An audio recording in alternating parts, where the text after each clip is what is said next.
स्वागत है PTC news ਦੇ ਵਿਸਾਰ ਦਰਸ਼ਕਾਂ ਦਾ। ਮੈਂ ਹਰਪ੍ਰੀਤ ਸਿੰਘ ਖਾਸ ਮੁਲਾਕਾਤ ਲੈ ਕੇ ਇੱਕ ਵਾਰ ਫਿਰ ਤੋਂ ਤੁਹਾਡੇ ਸਾਹਮਣੇ ਹਾਜ਼ਰ ਹਾਂ। ਦਰਅਸਲ ਇਹ ਜਿਹੜੇ ਦਿਨ ਚੱਲ ਰਹੇ ਨੇ ਇਹ ਸਿੱਖ ਕੌਮ ਕਦੇ ਭੁਲਾ ਨਹੀਂ ਸਕਦੀ। ਇਹ ਸ਼ਹੀਦੀ ਦੇ ਦਿਨ ਨੇ ਜੋ 1984 ਦੇ ਵਿੱਚ ਆਪਰੇਸ਼ਨ ਬਲੂ ਸਟਾਰ ਸਾਕਾ ਨੀਲਾ ਤਾਰਾ ਹੋਇਆ। ਉਹ ਜ਼ਹਿਨ ਦੇ ਵਿੱਚੋਂ ਕਦੇ ਨਿਕਲ ਨਹੀਂ ਸਕਦਾ। ਅਕਸਰ ਇਹ ਕਿਹਾ ਜਾਂਦਾ ਕਿ ਸਿੱਖਾਂ ਨੂੰ 84 ਤੋਂ ਕਦੇ ਵੱਖ ਨਹੀਂ ਕੀਤਾ ਜਾ ਸਕਦਾ। ਇਹ ਵੀ ਕਹਿੰਦੇ ਨੇ ਕਿ ਸਮਾਂ ਰਹਿੰਦਾ ਜ਼ਖਮ ਭਰ ਜਾਂਦੇ ਨੇ, ਪਰ ਕਈ ਜ਼ਖਮ ਅਜਿਹੇ ਹੁੰਦੇ ਨੇ ਸਮੇਂ ਦੇ ਨਾਲ ਹੋਰ ਜ਼ਿਆਦਾ ਵੱਧਦੇ ਜਾਂਦੇ ਨੇ, ਨਾਸੂਰ ਵੀ ਬਣ ਜਾਂਦੇ ਨੇ ਜਦ ਤੱਕ ਉਹਨਾਂ 'ਤੇ ਸਹੀ ਤਰੀਕੇ ਨਾਲ ਮਰਹਮ ਨਾ ਲੱਗੇ। ਤੁਹਾਨੂੰ ਯਾਦ ਹੋਏਗਾ ਕਿ ਸ਼੍ਰੋਮਣੀ ਗੁਰਦੁਆਰਾ ਪ੍ਰਬੰਧਕ ਕਮੇਟੀ ਨੇ ਇੱਕ ਉਪਰਾਲਾ ਕੀਤਾ। ਉਸ ਵਕਤ ਜਿਹੜੇ ਗੁਰੂ ਸਾਹਿਬ ਦੇ ਉੱਤੇ ਵੀ ਹਮਲਾ ਹੋਇਆ, ਜੋ ਗੁਰੂ ਸਾਹਿਬ ਨੂੰ ਵੀ ਜ਼ਖਮੀ ਕੀਤਾ ਗਿਆ, ਉਹਦੇ ਦਰਸ਼ਨ ਦਿਦਾਰੇ ਕਰਾਏ ਗਏ। ਪਿਛਲੇ ਕੁਝ ਦਿਨਾਂ ਤੋਂ ਸੰਗਤਾਂ ਦਰਸ਼ਨ ਦਿਦਾਰੇ ਕਰ ਰਹੀਆਂ ਨੇ, ਛਮ ਰੋਂਦੀਆਂ ਨੇ, ਉਹਨਾਂ ਦੀਆਂ ਭਾਵਨਾਵਾਂ ਵਹਿ ਤੁਰਦੀਆਂ ਨੇ ਜਦੋਂ ਗੁਰੂ ਸਾਹਿਬ ਦੇ ਸਰੂਪ ਦੇ ਦਰਸ਼ਨ ਕਰਦੇ ਨੇ। ਔਰ ਉਹ ਉਸ ਚੀਜ਼ ਨੂੰ ਸਮਝ ਕੇ ਭਾਵੁਕ ਹੋ ਜਾਂਦੇ ਨੇ ਕਿ ਕਿੰਨਾ ਕੁਛ ਵਾਪਰਿਆ ਹੋਣਾ 1984 ਦੇ ਵਿੱਚ ਉਹਨਾਂ ਲੋਕਾਂ ਦੇ ਉੱਤੇ, ਉਹਨਾਂ ਸਿੰਘਾਂ ਦੇ ਉੱਤੇ ਜਿਹੜੇ ਉਸ ਵਕਤ ਸ੍ਰੀ ਦਰਬਾਰ ਸਾਹਿਬ ਜਾਂ ਸ੍ਰੀ ਅਕਾਲ ਤਖਤ ਸਾਹਿਬ ਦੇ ਵਿੱਚ ਸਨ। ਇਹ ਜ਼ਹਿਨ ਦੇ ਵਿੱਚ ਕਿਵੇਂ ਆਇਆ? ਸ਼੍ਰੋਮਣੀ ਗੁਰਦੁਆਰਾ ਪ੍ਰਬੰਧਕ ਕਮੇਟੀ ਨੂੰ 37 ਸਾਲਾਂ ਬਾਅਦ ਇਹ ਵਿਉਂਤਬੰਦੀ ਕਿਵੇਂ ਆਈ ਕਿ ਇਹ ਗੁਰੂ ਸਾਹਿਬ ਦੇ ਦਰਸ਼ਨ ਦਿਦਾਰੇ ਵੀ ਸਾਨੂੰ ਕਰਾਉਣੇ ਚਾਹੀਦੇ ਨੇ? ਹੋਰ ਬਹੁਤ ਸਾਰੀਆਂ ਗੱਲਾਂ ਸ਼੍ਰੋਮਣੀ ਗੁਰਦੁਆਰਾ ਪ੍ਰਬੰਧਕ ਕਮੇਟੀ ਦੇ ਨਾਲ ਜੁੜੀਆਂ ਹੋਈਆਂ ਨੇ। ਅੱਜ ਸਾਰੀਆਂ ਗੱਲਾਂ ਕਰਾਂਗੇ। ਸਾਡੇ ਨਾਲ ਮੌਜੂਦ ਨੇ ਬੀਬੀ ਜਗੀਰ ਕੌਰ ਜੀ, ਪ੍ਰਧਾਨ ਸ਼੍ਰੋਮਣੀ ਗੁਰਦੁਆਰਾ ਪ੍ਰਬੰਧਕ ਕਮੇਟੀ। ਬੀਬੀ ਜੀ, ਵਾਹਿਗੁਰੂ ਜੀ ਕਾ ਖਾਲਸਾ, ਵਾਹਿਗੁਰੂ ਜੀ ਕੀ ਫਤਿਹ। ਬੀਬੀ ਜੀ, ਮੇਰਾ ਪਹਿਲਾ ਸਵਾਲ ਇਹ ਹੀ, ਆਪਾਂ ਸਮਾਂ ਖਰਾਬ ਨਹੀਂ ਕਰਾਂਗੇ, ਆਪਾਂ ਸਿੱਧਾ ਮੁੱਦੇ 'ਤੇ ਆਵਾਂਗੇ। ਮੈਂ ਜਿਸ ਤਰ੍ਹਾਂ ਪਹਿਲਾਂ ਕਿਹਾ ਕਿ ਇਹ ਜਿਹੜੇ ਦਿਨ ਚੱਲ ਰਹੇ ਨੇ, ਸਾਕਾ ਨੀਲਾ ਤਾਰਾ ਦੇ ਦਿਨ ਚੱਲ ਰਹੇ ਨੇ, ਹਰ ਸਾਲ ਅਸੀਂ ਇਹ ਦਿਨ ਮਨਾਉਂਦੇ ਹਾਂ, ਹਰ ਸਾਲ ਅਸੀਂ ਇਹ ਗੱਲਾਂ ਕਰਦੇ ਹਾਂ, ਸਾਨੂੰ ਆਹ ਕਰਨਾ ਚਾਹੀਦਾ, ਸਾਨੂੰ ਉਹ ਕਰਨਾ ਚਾਹੀਦਾ। ਉਸ ਵੇਲੇ ਦੀਆਂ ਕਾਂਗਰਸ ਦੀਆਂ ਸਰਕਾਰਾਂ ਨੂੰ ਅਸੀਂ ਭੰਡਦੇ ਹਾਂ, ਜੋ ਕੁਛ ਵੀ ਕਰਦੇ ਹਾਂ। ਹਰ ਸਾਲ ਹੁੰਦਾ ਇਹ ਹੈ, ਸਮਾਗਮ ਹੁੰਦਾ, ਅਰਦਾਸ ਕੀਤੀ ਜਾਂਦੀ ਹੈ ਅਤੇ ਸੰਗਤ ਘਰਾਂ ਨੂੰ ਤੁਰ ਜਾਂਦੀ ਹੈ। ਪਹਿਲੀ ਵਾਰੀ ਅਜਿਹਾ ਹੋਇਆ 37 ਸਾਲਾਂ ਬਾਅਦ। ਉਸ ਗੱਲ ਦੇ ਪ੍ਰਤੱਖ ਪ੍ਰਮਾਣ ਸ੍ਰੀ ਗੁਰੂ ਗ੍ਰੰਥ ਸਾਹਿਬ ਜੀ ਦੇ ਸਰੂਪ ਜਿਹੜੇ ਜ਼ਖਮੀ ਹੋਏ ਸੀ ਉਹਨਾਂ ਦੇ ਦਰਸ਼ਨ ਕਰਾਏ ਗਏ। ਇਹ ਵਿਉਂਤਬੰਦੀ ਤੁਹਾਡੇ ਜ਼ਹਿਨ ਦੇ ਵਿੱਚ ਕਿਵੇਂ ਆਈ? ਸਭ ਤੋਂ ਪਹਿਲਾਂ ਤਾਂ ਮੈਂ ਬੇਨਤੀ ਕਰਾਂ ਕਿ ਸਿੱਖ ਕੌਮ ਜਿਹੜੀ ਹੈ ਇਹ ਆਪਣੇ ਇਤਿਹਾਸ ਤੋਂ ਹਮੇਸ਼ਾ ਹੀ ਤਾਕਤ ਲੈਂਦੀ ਹੈ, ਸ਼ਕਤੀ ਲੈਂਦੀ ਹੈ। ਸਾਰੇ ਧਰਮਾਂ ਦੇ ਲੋਕਾਂ ਨੂੰ ਆਪਣੇ ਧਾਰਮਿਕ ਸਥਾਨ ਪਿਆਰੇ ਹੈ, ਲੇਕਿਨ ਸਿੱਖ ਕੌਮ ਨੂੰ ਆਪਣੇ ਧਾਰਮਿਕ ਸਥਾਨ ਆਪਣੀ ਜਾਨ ਤੋਂ ਵੀ ਪਿਆਰੇ ਹੈ। ਪਿਛਲੇ ਇਤਿਹਾਸ ਨੂੰ ਵੇਖ ਲਓ, ਜਦੋਂ ਵੱਡਾ ਘੱਲੂਘਾਰਾ ਪਹਿਲਾਂ ਹੋਇਆ ਕਾਹਨੂੰਵਾਨ ਦੀ ਧਰਤੀ ਦੇ ਉੱਤੇ, ਉਦੋਂ ਕੋਈ ਕਿੰਨੇ ਹਜ਼ਾਰਾਂ ਦੀ ਗਿਣਤੀ ਸ਼ਹੀਦ ਹੋਏ। ਦੂਜਾ ਘੱਲੂਘਾਰਾ ਹੋਇਆ ਸੰਗਰੂਰ ਦੇ ਵਿੱਚ, ਉੱਥੇ ਤਕਰੀਬਨ 30-35 ਹਜ਼ਾਰ ਸ਼ਹੀਦ ਹੋਏ। ਇਹ ਤੀਸਰਾ ਘੱਲੂਘਾਰਾ 1984 ਦਾ, ਕਿਉਂਕਿ ਇਹਨੂੰ ਸਿੰਘ ਸਾਹਿਬ ਜੀ ਨੇ ਵੀ ਐਲਾਨ ਕੀਤਾ ਕਿ ਇਹ ਘੱਲੂਘਾਰਾ ਸੀਗਾ, ਇਹ ਤੀਜਾ ਘੱਲੂਘਾਰਾ ਸਿੱਖ ਕੌਮ ਦੇ ਉੱਤੇ ਹੋਇਆ।